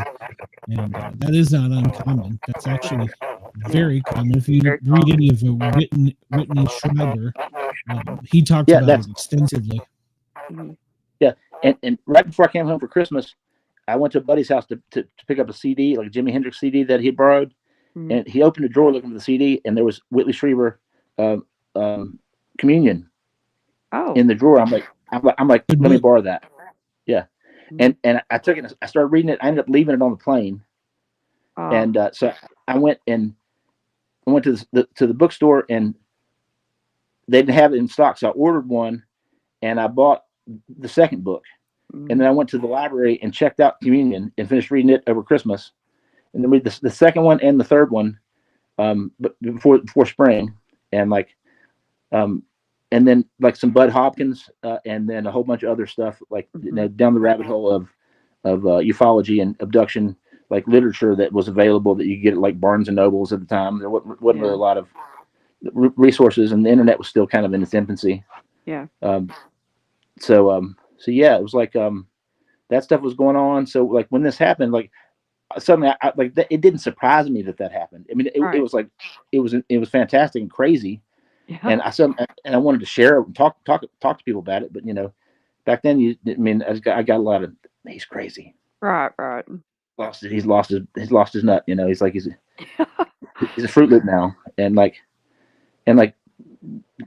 one of the guys that was with me, he and I like leaned really heavy into it, and we would, every time we get together, we'd just be talking about stuff and sharing new information that we'd come across. And then the other guy, it kind of weirded him out to the point where he didn't want to talk about it, and he transferred to Yukon and finished out his career there. And it's weird, like the tunnel was built in 1933. My number at Tech was 33. My dad's number at Tech was 33. Oh, wow. One of the guys was number 3, and the other one was 83. Huh. And so it was just kind of weird. Like we made the whole Masonic connection and stuff, talking about those things. And like one of the guys was from Pittsburgh. There's there's a big Masonic lodge there. And then we got into the whole Illuminati aspect of things, and kind of like that was one of the questions I wanted to ask you. If you remember being on the craft, do you remember anything that could be resembled humans? Do you think maybe that our own government has something to do with this? Well, the concept, the whole MyLab concept, I hadn't like even considered until like I was on a podcast like back in December, and Rob was it Typical Skeptic, he mentioned the MyLab stuff, and then I started looking into it more and more, and then that reminded me of like when I was in California, a friend of mine printed out this interview called Project Superman between Andy Piru and Preston Nichols, and she printed out because there were so many parallels between his life and mine that she was like weirded out by it. And then after I read it, I was weirded out by it. And I wound up putting all my stuff in storage and then living in my truck for like a year and a half and just kind of moving around. And part of that time, I wound up in Malibu, and which is like a notorious CIA programming hub, and wound up, being programmed all summer. And did you know that at that time? No. I mean, one of my handlers pointed out that building up there on top of the mountain right there, that's Laurel Canyon Air Force Base. Yeah. And it said that was notorious CIA site, black site, and also apparently where Stanley Kubrick filmed the moon landing. There's speculation of that too. And and one night I had been scheduled, my manager at the time, handler, had scheduled for me to play a party. And it was July 2nd, 2004. And it's this house in Malibu Canyon. And we get there, and there's like two couples playing cornhole, and like the host, the guy at the house took us inside, and now I used to do a lot of drugs, and that didn't affect my awareness of what I saw or what was going on in my life. It was just the lifestyle. I was a musician, and like and we get there, and it wasn't my handler. It wasn't my handler that I was with. He was working on the movie Soul Plane at the time. Mm-hmm. And so he had arranged for another guy to make sure I made it to the party and stuff. And we, as soon as we get there, the the host takes inside and asks us if we want a chocolate, and well, yeah, sure, and it was a mushroom chocolate. Oh. And and we'd already done some some cocaine earlier that day, and like so those two things combined were not something I had expected. And like so I'm sitting around going, where are these hundreds of people that are supposed to be here? And then like the two couples that are playing cornhole, they leave. So it's just like me and the guy gave me the ride, and then the host, and then this woman comes out and sits in my lap and starts playing with my hair and starts explaining how there's not going to be a party because it's her house, and the boyfriend didn't run it by her first. Oh. And then I'm like, you look really familiar. And I said, are you an actress? And she said, yeah. And I said, well, are you anything that I would know? And she says, yeah, I was in a show called Chips. I was like, that was like my favorite show as a kid. And then she was Officer Bonnie Baker. Mm-hmm. And so she's arguing and like talking trash about the boyfriend to me with him sitting across the table. Oh. And for me, I'm looking at dude who brought me there, like, get me the hell out of here. Yeah. I mean, things are already weird. So we leave and go back to this house kind of down the coast a little bit in Malibu, and where we had been earlier. And after a while, I mean, I thought at that point there were things going on where I felt like I was the Truman Show. I mean, the weird stuff was going on all the time. Like it seemed like, I mean, it was like targeting, you know, at the time. They test you in certain situations, I think. Oh yeah. So somebody just kept coming and putting more and more coke on the table in front of me. Mm-hmm. And I thought like, oh, the cops are going to kick on the door and then I'm going to get arrested for these drugs. And so I just kept making them go away and just kept snorting them, make them just go away. You know, they weren't there. Eventually somebody put like an 8-ball on the plate, and I just went and washed that down the sink, and everybody gets mad at me. Of course. Yeah. And I'm like, screw you, you're all in on it. Yeah. I know you're in on it. Make you paranoid and act crazy. And then I threatened to run through the guy if he didn't get the hell step to the side so I could leave. Mm-hmm. And my truck was parked there, but I knew I wasn't going to be in any.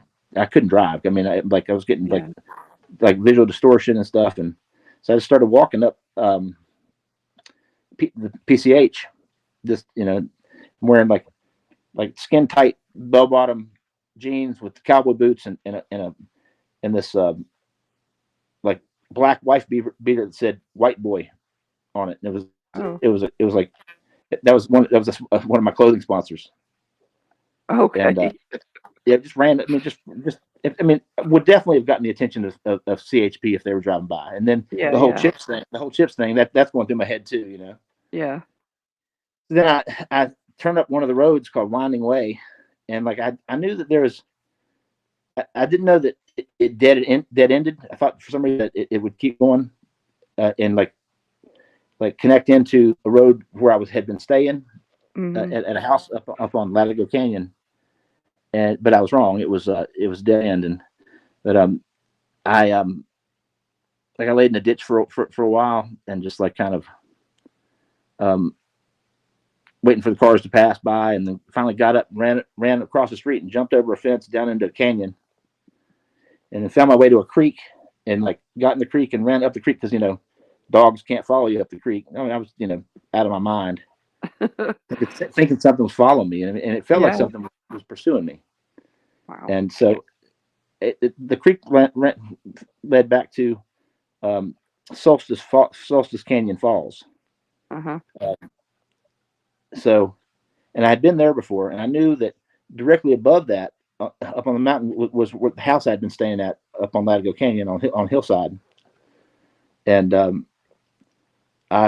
so I just like take 2 big steps to the right and start climbing the rocks. And it's a cliff, a couple thousand feet. I mean, in several places I was like 2 hands and a foot and one dangling, and just free climbing, trying to just get away. Eventually, when I finally got to a place where I could stop and turn around and sit down and rest for a few minutes, I was directly across from that building on the next peak over, which was the Laurel Canyon Air Force Base. And I just stood up and gave it the double bird because I felt like I was being watched. I mean, I knew I was being observed. Probably were. and you know, like I ended up like, I think I partially tore a hamstring and like, and got like poison ivy all over me. That's about, you know, the worst of it.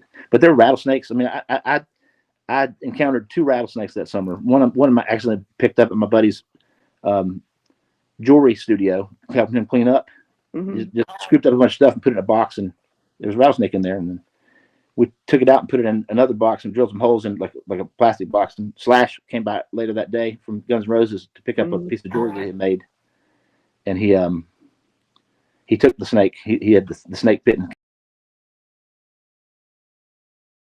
and it had a bunch of snakes as first pets, you know. There they are. Yeah. So so then one of those things. Yeah, this is my buddy Frankie Gibson. He actually made Janet Jackson's jewelry that she wore in the Super Bowl incident. Oh, really? Yeah, that was all planned. I know. Yeah. Everybody knew that. Everybody knew it. It destroyed her career. It's horrible. Yeah. She's just now coming back to music. Yeah. Yeah, and didn't mess up Justin Timberlake's career. No. It was odd. It was really odd. So eventually I made it back up to the house where I stay in, and like I got and just knew the door was locked because the owner of the house would lock the door, lock me out regularly. Yeah. And so I sat there for maybe 3 hours. And I finally got and walked over, and the door was unlocked. So I went in and laid down and slept for about a day and a half. And I had been invited to a 4th of July party at Suge Knight's house, and I didn't go. I was way too freaked out for anything like that. It was probably a good idea. I didn't. Probably was. But they were like, they were trying to market me as like kind of a kid rock, rap rock kind of act, you know.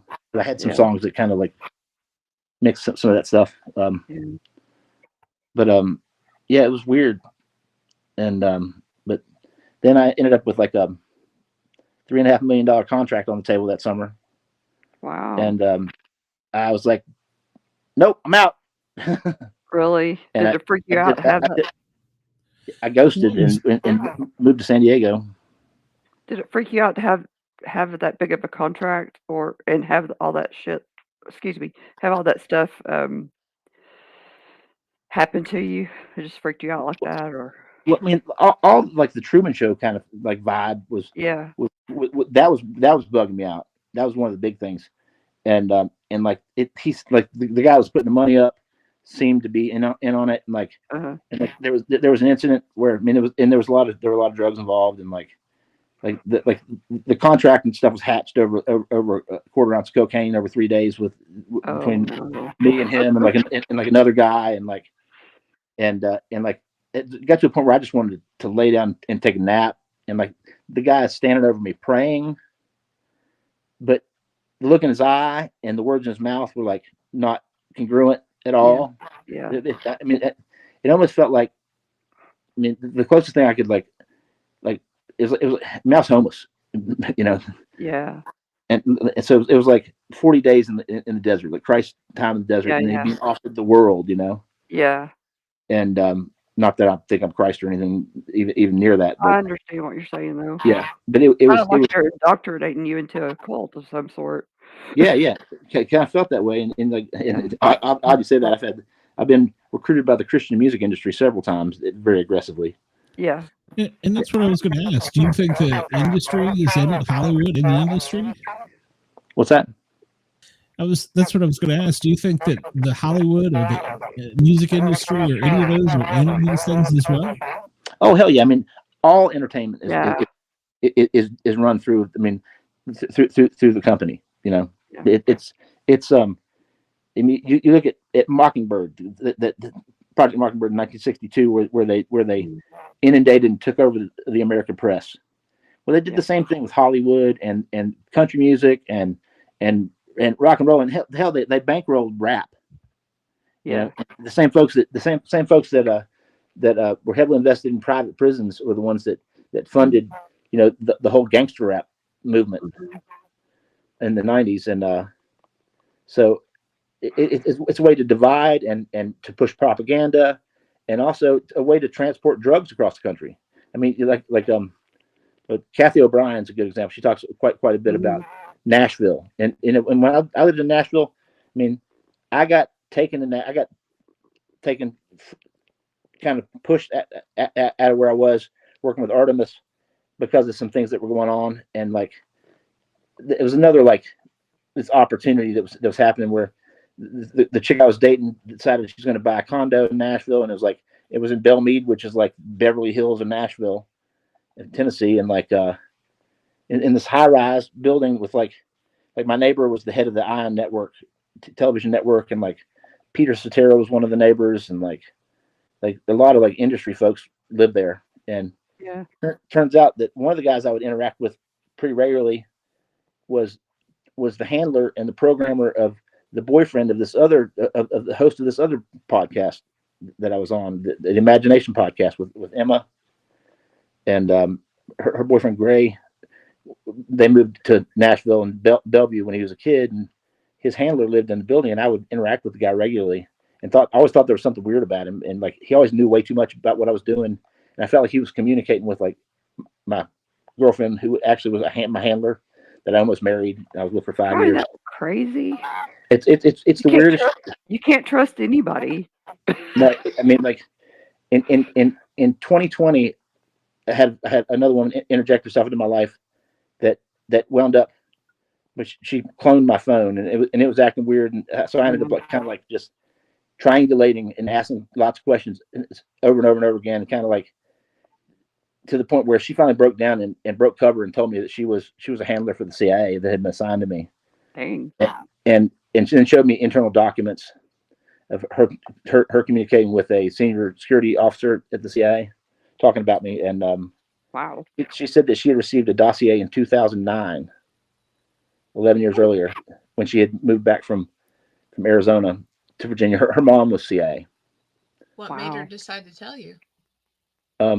Well, she proclaimed her love for me, and then I proclaimed bullshit on that. But you know, she confirmed. I had a lot of question marks in my head about people that were like always instant friends that just popped up, and they were always there to solve every problem, but they never really would solve problems. They would just kind of like they just would just let them linger, and then those problems would still be there. Yeah. They run this. Anybody that gains any like level of celebrity in our country, be it sports entertainment or music or Hollywood or the news, whatever it is, they all assign, wranglers, handlers to like keep everybody to in check, distract you, keep you in check, and also to limit your ability to influence the masses with any real like that's going to like deviate from like the official narrative or like the status quo too much, so and if they do, then they're typically they're folded into it, and it's done in such a way that it actually like works to some ends that they're trying to like. I mean, the whole counterculture movement was initiated by the CIA. The LSD and like Timothy Leary and the psychedelic movement, free love, and then they brought it crashing down with Charlie Manson and folks like that. Yeah, as a way to like to squash it, because all of a sudden it started to like take root. Right. Yeah. So that's all been a revelation. Actually, a friend of mine who I always joke say that he's one of my handlers. It's like my best friend from middle school that just kind of popped up, and he'll call. He called just a little bit ago. I haven't heard from him for weeks. And anytime things are stressed or things are going on, like, but he's like, I trust that he has my best interest in mind. Some of these folks don't. Like that chick, like she poisoned me several times with like eye drops in my food and stuff. And yeah. And yes, I mean it's just horrible shit. I mean they hire and they and they look for people who are sociopaths or like just on the verge of sociopath. Right. Ego driven and like narcissists and folks that have that are within the spectrum of spectrum, but also like their ideology is like America, and which is cool. I'm all about American freedom and everything. That this is I consider myself a patriot, and but my country considers me a enemy of the state. I mean, I was on the terrorist watch list for a while. Really?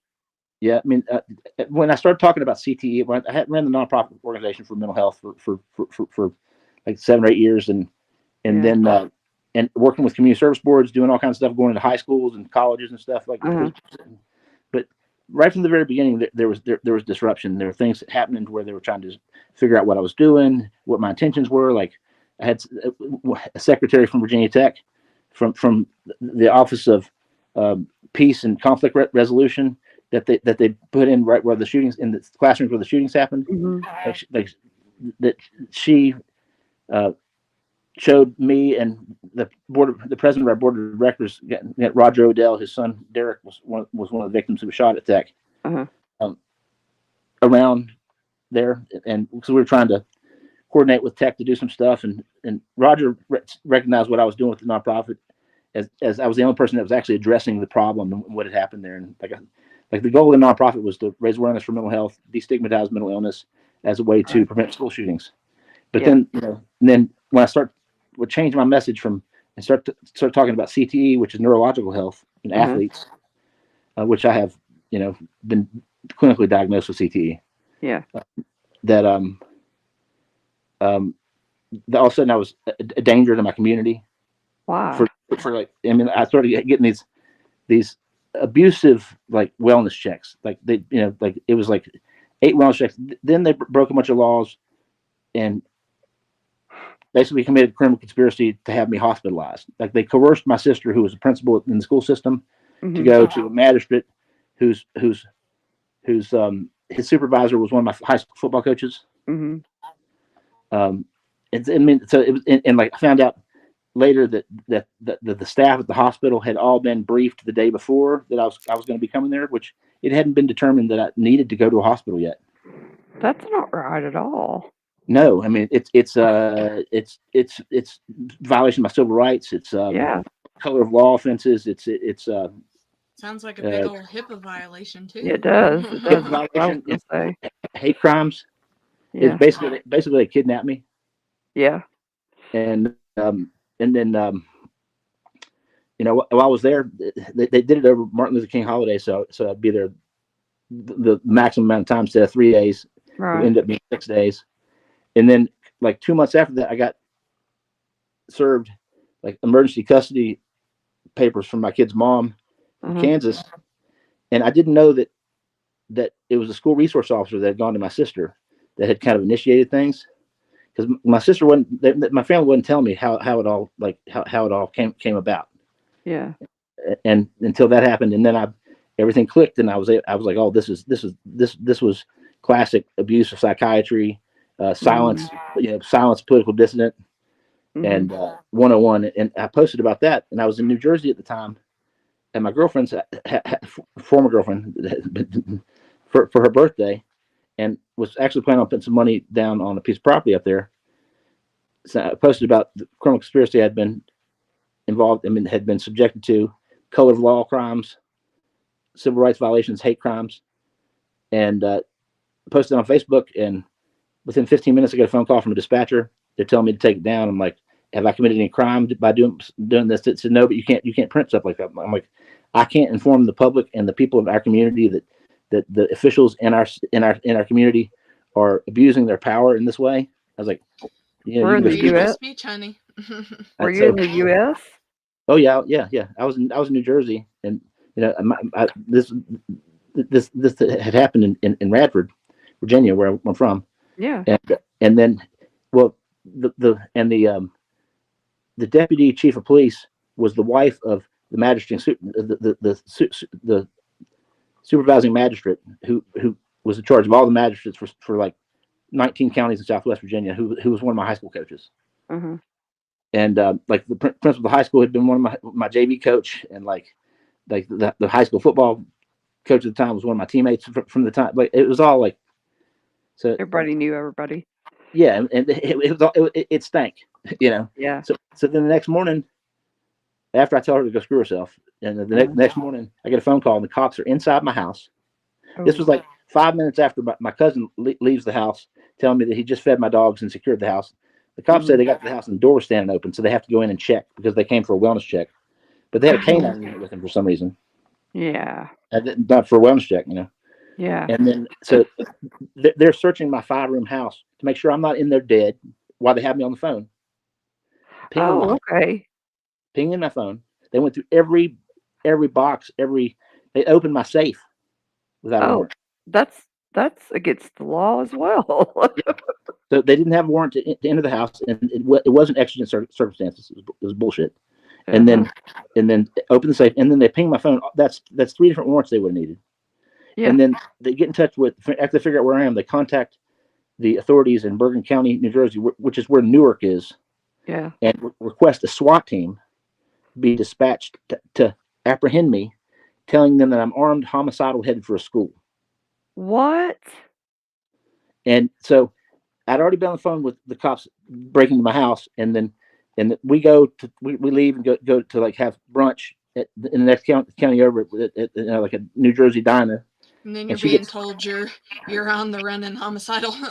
Yeah. So then they on the run and homicidal. I didn't hear that until the SWAT commander told me that like a few weeks later. Actually, no, it was that night when we returned. We stopped by the police station. We went ahead and had breakfast, and she gets 2 text messages, one from her landlord, one from a neighbor saying shelter in place. There's a SWAT team going across the way, and there's like an armed lunatic. And then a phone call. She gets a phone call from detective asking her if she knows where I am. She hands me the phone. I talk to the guy. He says my van's been involved in a hit and run when you come fill out some paperwork. And I'm like, okay, I'll be right there, and hang up. I'm like, fuck that, I'm not going there. And so we leave and go to into the city, which had been our plans all day. Yeah. I mean, from the get-go. And then on the way back in, we stopped in to the police station, and the guy who was working the desk, the duty officer, was like, man, somebody has got it in for you. Somebody does not like you. I'm like, what do you mean? He's like, they said that you were armed, homicidal, headed for. And finally, after like 6 hours, after timed out, and like they had sheltered in place businesses, homes, and the schools for 6 hours in Hohokus, New Jersey, which is like 15 minutes from Manhattan. You can see Manhattan from there. And so it cost the community hundreds of thousands of dollars. Mm-hmm. And the county hundreds that just in manpower, and put at risk everyone's lives. You know, like I very easily could have been killed. I'm pretty sure it felt like an attempted murder. You know, swatting is illegal, and just I forgot to mention, it was 2 weeks after the Parkland shootings in Florida. So there was already like a heightened like level of you know, just national awareness of, you know, trying to those guys wanted to be the guys that prevented that next school shooting, you know. So I went from trying to prevent school shootings to suddenly being, you know, they've created this narrative where I'm a potential school shooter, and which is just bananas. And so then to go from just enjoying your business and enjoying your lunch to all being that. Somebody that's targeted to be possible homicidal. And then we get back to my van, and they'd broken into the van, and it broken the latch on the slider and broken the latch on the back doors. They'd broken a painting that I had done for my girlfriend for her birthday, and like done a bunch of damage to the inside of the car, couple $1,000s worth of damage to the vehicle. And I had $4,300 in cash stashed in there to put down on a piece of property, just over the Pennsylvania, just across the state line, about 20 minutes from there, to move my business up there and to move up there to be closer. And that was gone. Nobody it disappeared. Nobody take any responsibility for that. Of course not. Nobody's done anything to repair it. So then I finally, she's so freaked out by it that she follows me back to Virginia because she's afraid that they're going to murder me when I get back. And so she goes and confronts the police. Now, the new chief of police was one of the guys that was involved in that. Oh wow! And I've contacted the FBI. I mean, hell, one of like the head of the FBI, field office in Roanoke, which is like 45 minutes away. It's the closest one. Played football at Tech like 5 years behind me. It's a guy named Dave Cadella. And I mean, I got his personal cell phone number from one of my teammates, and he has not responded to text messages or calls. And I don't know if my phones have been hacked for like 6 years now. And like, I mean, I found Pegasus software on one of them last year, which I'm sure that it's on all of them, and it's continuing. And so I don't know if my calls and stuff are being like diverted, because I've tried to use my mom's phone, my sister's phones of friends and stuff to try to contact him, and he hasn't responded. I've had that the FBI hang up on me twice, trying to tell them what's going on. I've had multiple folks that are connected with the CIA interfering in my life. Not to mention just the handlers, but actual they're trying to influence me. I recently had an old lead guitarist from my band from like 2009 moved back to town from DC into the little town where I've been working on restoring some buildings downtown. And he's living in one of the buildings that's attached to the building where I have all my art set up as an art gallery. And he's like, yeah, I'm a company man now, and and he's like, I'm watching you, and he's like, and he says, I was supposed to meet with him Saturday, but he's like, they need you as a remote viewer. And oh wow! My mentor, I met in California, was one of the architects of the remote viewing program for the U.S. government through SRI, and the Men Who Stare at Goats, that movie, the Jeff the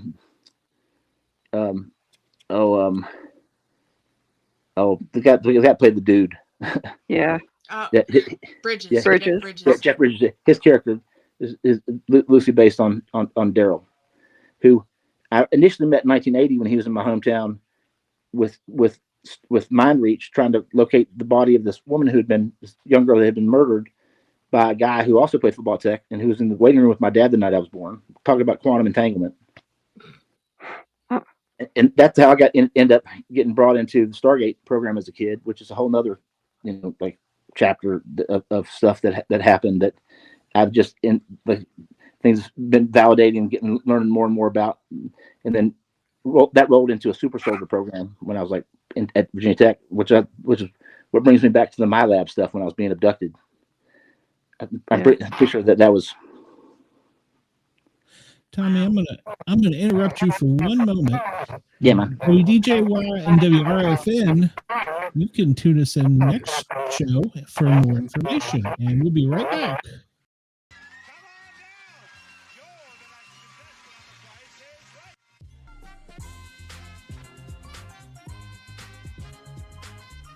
Hi, Rich Fields here, and come on down. It's time for the Sportcat Show.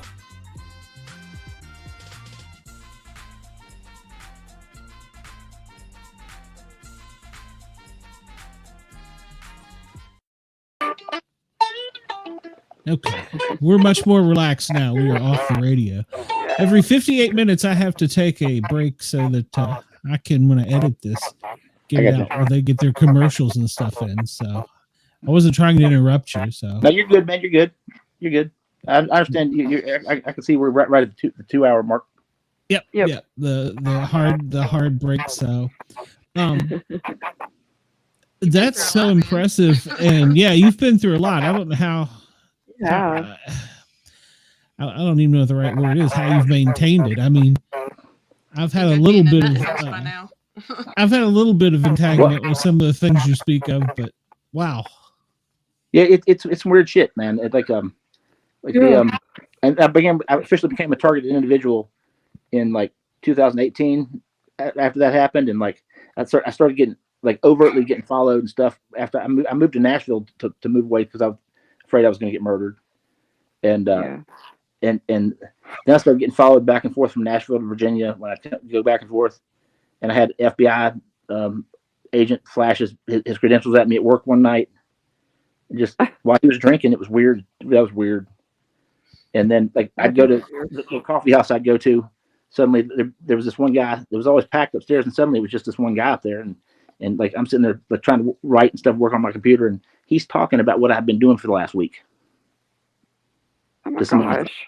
And then like the little bar I would go to on my nights off, like the same person kept like approaching me that was dressed like a hippie, like it obviously was not a hippie, it, just kind of, he was trying to look like somebody that was trying to play like a hippie on like Dragnet from the 60s, you know what I mean? Like just, like way too over the top with it. And like the conversation I'm having with him just is it's weird. And then like in 2021, when I'm in Nashville, like I went back to visit, I stayed with a guy who helped me move out of my place, who I'd never met before. He helped me move out, and he drove one of the vans back to Virginia for me, and I ended up taking him back to work there. And then the next few times I was in town, I'd stay at his house, and just the weirdest stuff. The folks I was around, and like my old roommate and stuff, they were all manipulating me and like doing all this weird shit.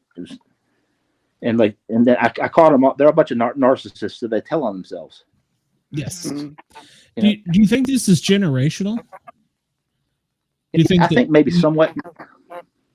Yeah, my grandmother worked at the Radford Arsenal, and she had like the highest level of clearance, the top secret clearance that a civilian could have. She worked for the military since she was 16, and my dad grew up. His first job was selling newspapers and like shining shoes there at the base, and like my grandmother worked. She was the assistant of the general who ran the show. And her office was in this underground facility that was top secret up until like the 90s when they declassified it. But I remember when there was a kid with her, and that's when that's after I met Daryl at Tasty Freeze when I was with my grandmother one Saturday, and then they started bringing me in. Well, her boss was really trying to get my dad to go to West Point when he was being recruited out of high school. And he took a trip up there, and he did not want to go to West Point, so he didn't take the required math, so he ended up going to tech. Yeah. And then I got heavily recruited by the Naval Academy, and the recruiter told me straight up they wanted me for naval intelligence. When I was 10, I'm dyslexic, had some learning disabilities, and had some emotional trauma when I was young that kind of set me back on like just being able to focus and doing some shit like in the first grade. And so when I was like third grade, my grandmother suggested that I might have dyslexia, and she was a psychology professor and had helped establish the community college system in Virginia after teaching elementary school and high school grades all through my mom was growing up. And my mom's dad was the head of safety at the base, maintenance and safety. And my dad's mom worked for the general there. So even their marriage seemed like I mean, the wedding pictures of my parents, it's like my mom's parents look like they're a funeral. Oh. And it was just weird, and so like that kind of all seemed weird. And then my dad's dad, when he passed away, my aunt told me that my dad went off to a camp when he was 12 and came home a different person. He was just mean. Oh wow! So something happened to him then, and then when he was at Virginia Tech, Tech is like our area was it was ongoing like MK Ultra like sub projects. Virginia Tech, military. It's a former military college. I mean, the CIA was on campus the week before the shootings at Virginia Tech, running drills. They recruit heavily out of Virginia Tech. The head of clandestine services, Virginia Tech, was a 1984 Tech grad who started working with the CIA when she was a sophomore in college. Yeah.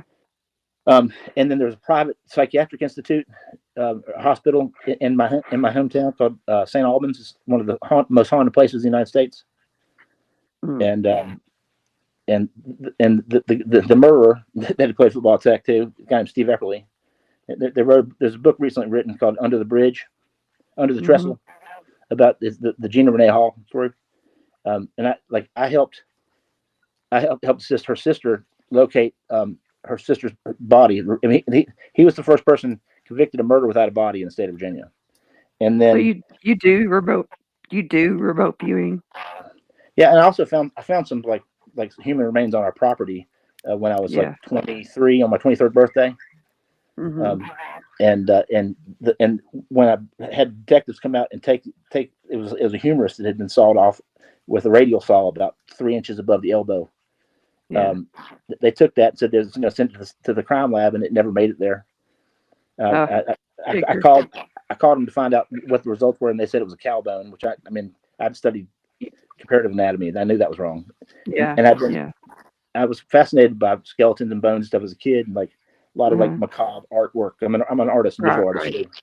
Yeah. And like my high school art teacher said, I should do anatomical drawings, medical drawings. Yeah. But, so when I contacted the crime lab in Roanoke, and they said they never received anything, I went down and started digging around more, and I found like skin with like hair like this long attached to it, and like clavicle, finger bones, like just like bloody clothes and shredded, and apparently there was a human trafficking ring. Oh man! And the FBI told they interviewed anybody who spent any time with Epperly to find out just to, if there's anything that was pertinent. They told him they had him connected with 53 murders, and he was connected with the mafia group that ran drugs. There's a no duty international airport in Dublin, Virginia, where this guy Wally Thrasher was a famous drug smuggler. Following the Chasing the Flying Squirrel is another book that the same author wrote Under the Trestle, and Thrasher and Epperly knew each other. They used to hunt together, and when I say that, I mean people. Yeah. And so they would take women to South America and bring drugs back, and it was kind of like it was the blueprint for Mena, Arkansas. And there were a bunch of former Tech players that were involved in this drug smuggling and distribution thing back in like the 70s and 80s. A bunch of restaurateurs and stuff. And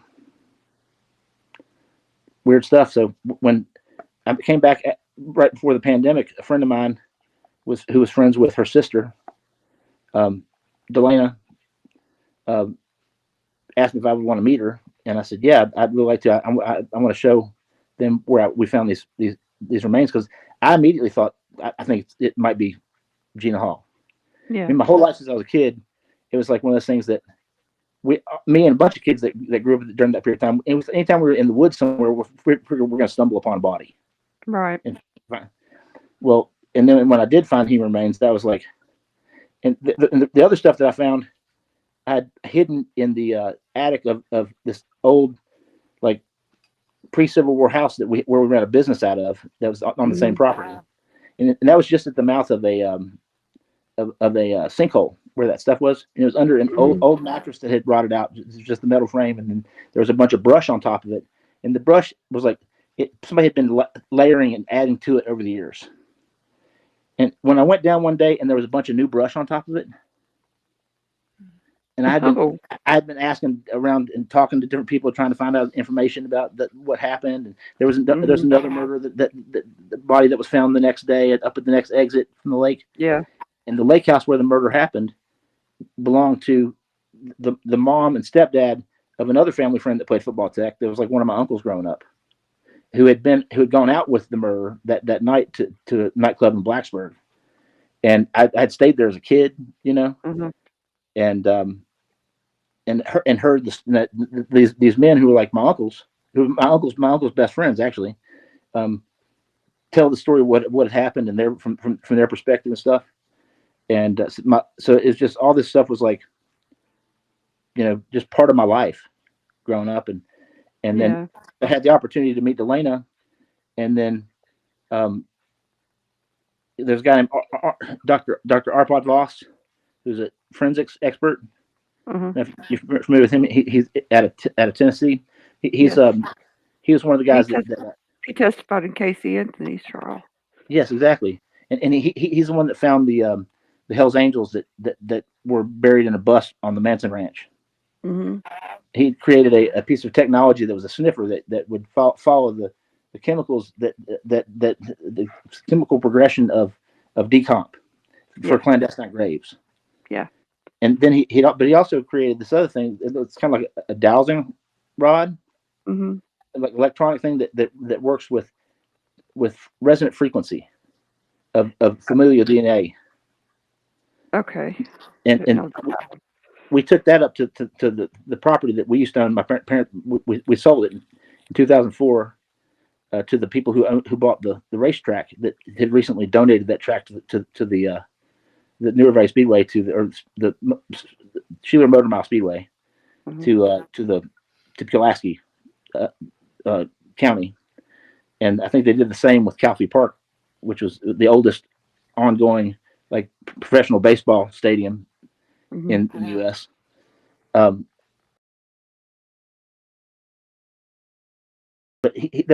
their bodies everywhere, and there's DNA. They're finding like, oh really? Yeah, like it was like a killing field, you know.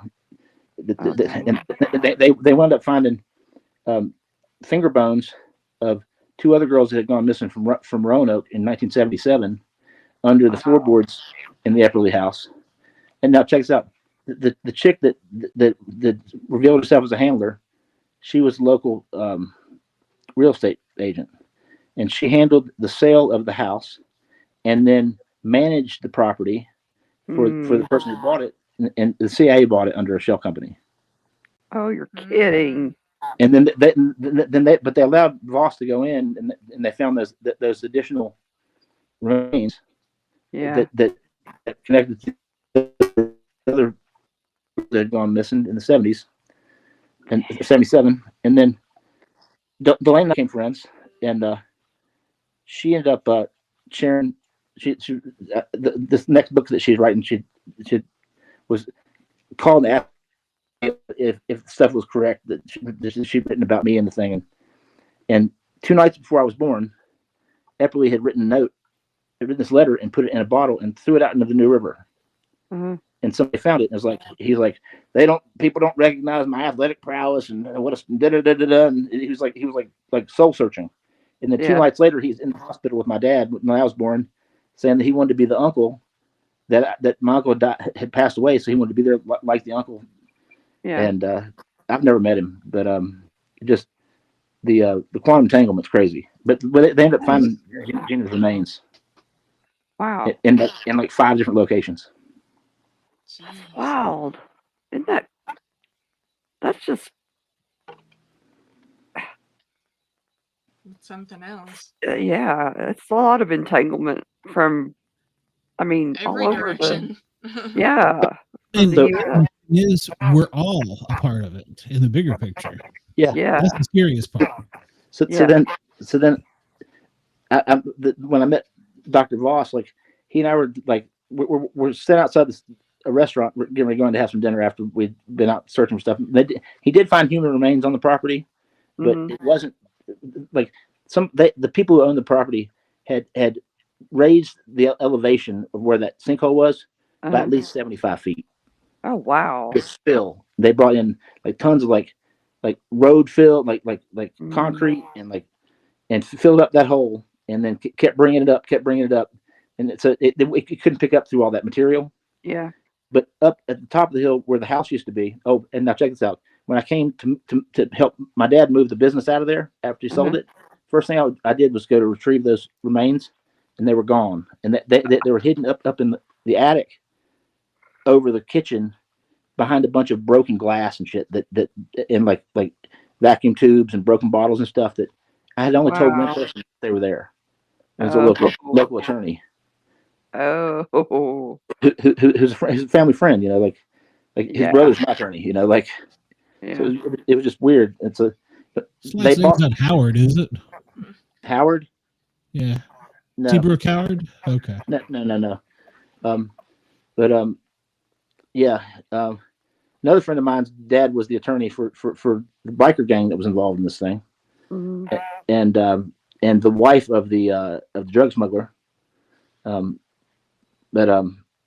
you written a book yet?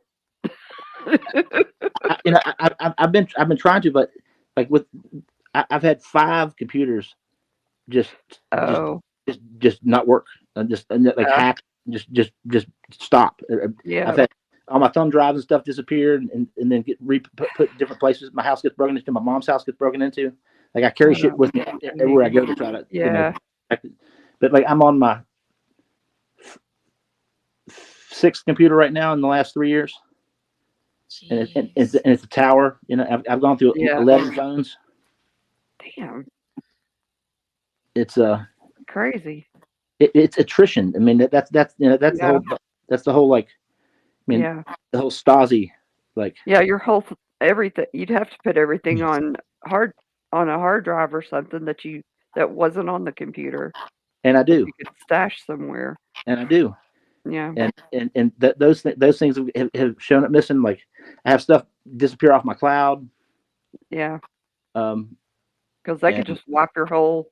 Yeah, it's like nothing's safe. Yeah. Yeah, but they don't do that because that's too obvious. The corrupt files. Plus, a lot of it's a game to some of them. Oh, it totally is. It's hyper game theory. Oh yeah. Yeah, it's shitty. And like one of my closest friends, actually, I ran into today and saw for the first time since last time I saw him was the first time I'd seen him in 2 years. And I had a phone disappear that night and showed back up when he showed up at his neighbor's house that I had given a ride to the grocery store. And my phone had disappeared from the grocery store.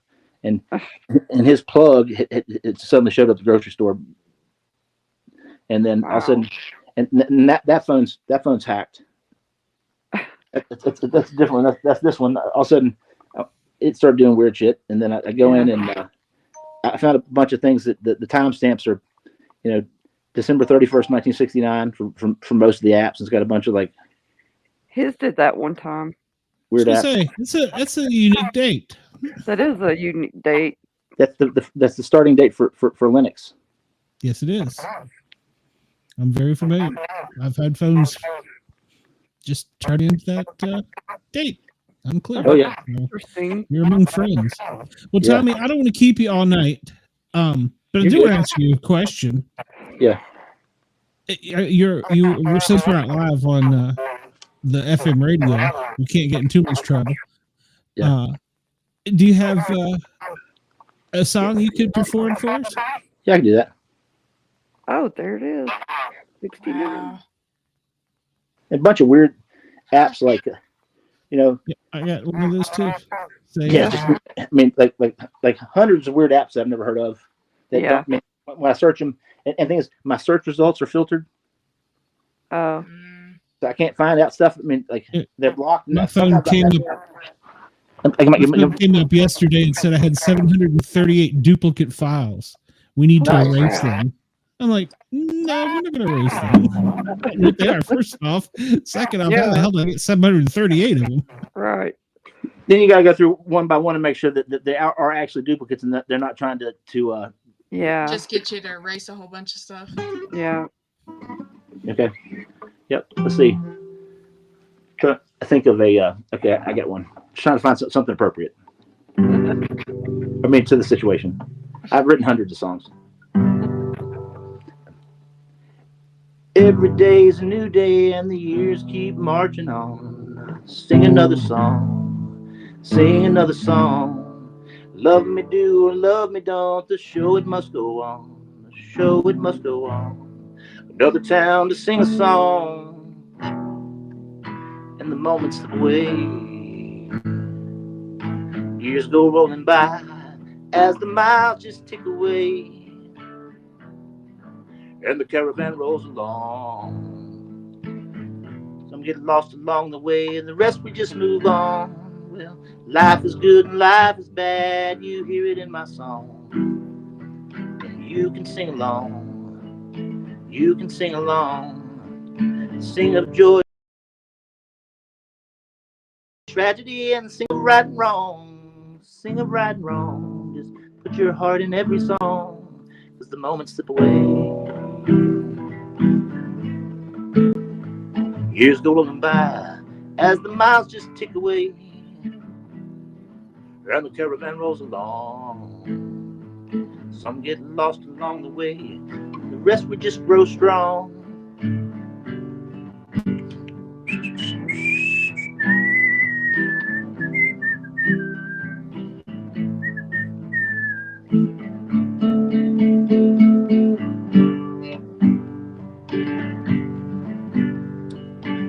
Life is just a mystery with clues along the way of what to do and say, what to do and say. It's not the destination, it's the journey, I must say, journey, I must say. So seek the joy in every day, 'cause the moments slip away.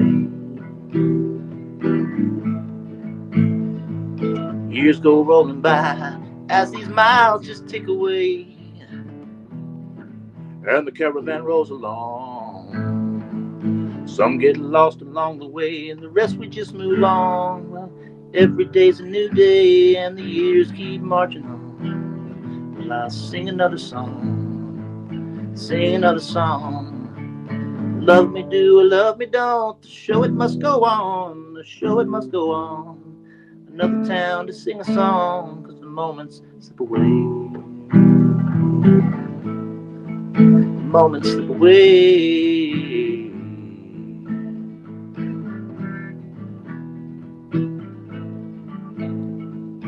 Every day's a new day. Every day's a new day. Every day's a new day.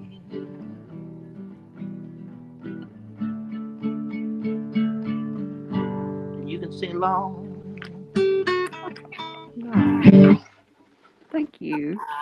That was Thank you. Great. That's very beautiful. Love it. You know, maybe you could take your story and put it into songs that can't take that away from you. That's true. Yeah. Well, I kind of have been doing that over the years. You know, it's Yeah. Good. it's like it's weird. my Yeah. early stuff's like kind of psychedelic and like talk about aliens and all kinds of weird shit. And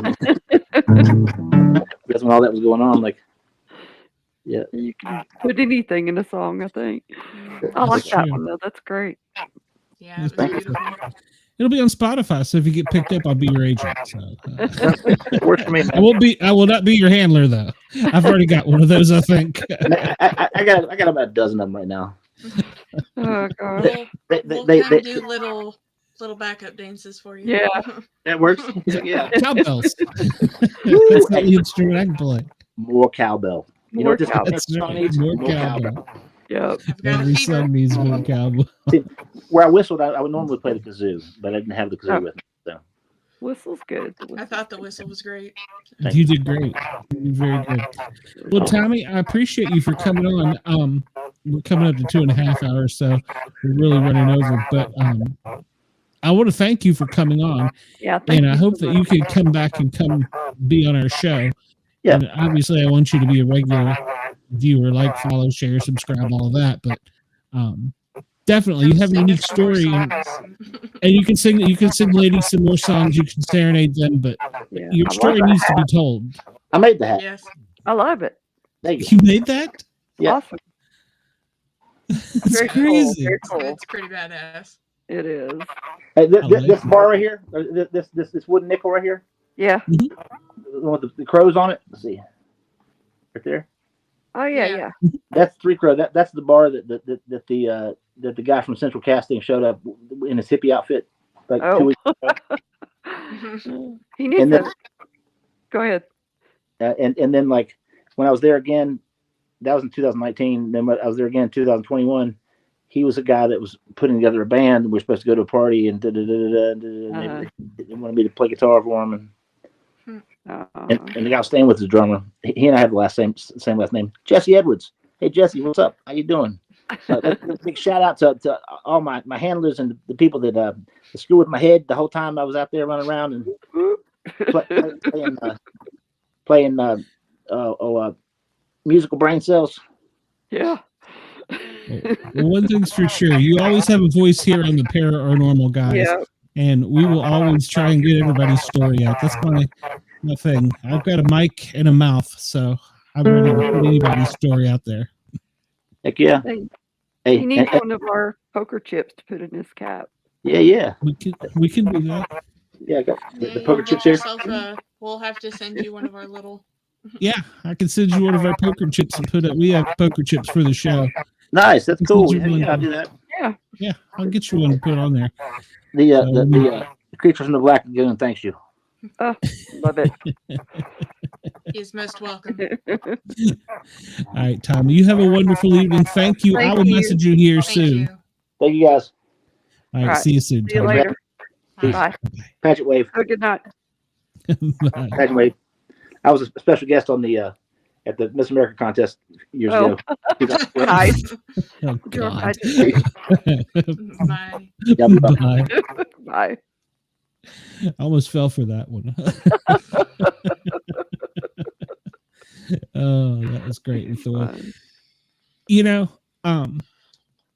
aside from his story, there's a lot to be said about the mental health aspect and the things too. So the injuries to athletes are something that people don't take into consideration. So definitely need to get the word out there. The most wholesome way to end a show like that. I like his charity to do that more charity often. thing. Yeah. Yeah, Very we nice. really should. And I noticed that he was hitting some notes that resonated with you, Dina. So I kind of know you too well.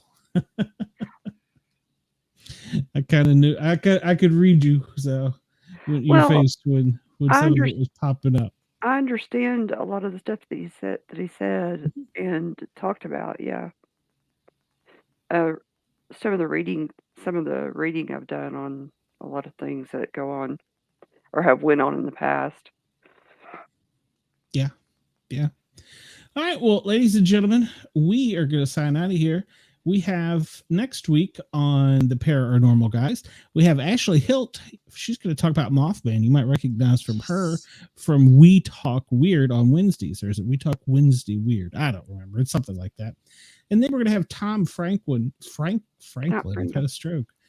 He is a poltergeist hat man expert. So next week is going to definitely be paranormal and creepy. So look forward to that. Not that my guests are creepy. Don't think that I'm saying that, but they might be, and they might be okay. Just us. Yeah, maybe I should name us to the creepy guys.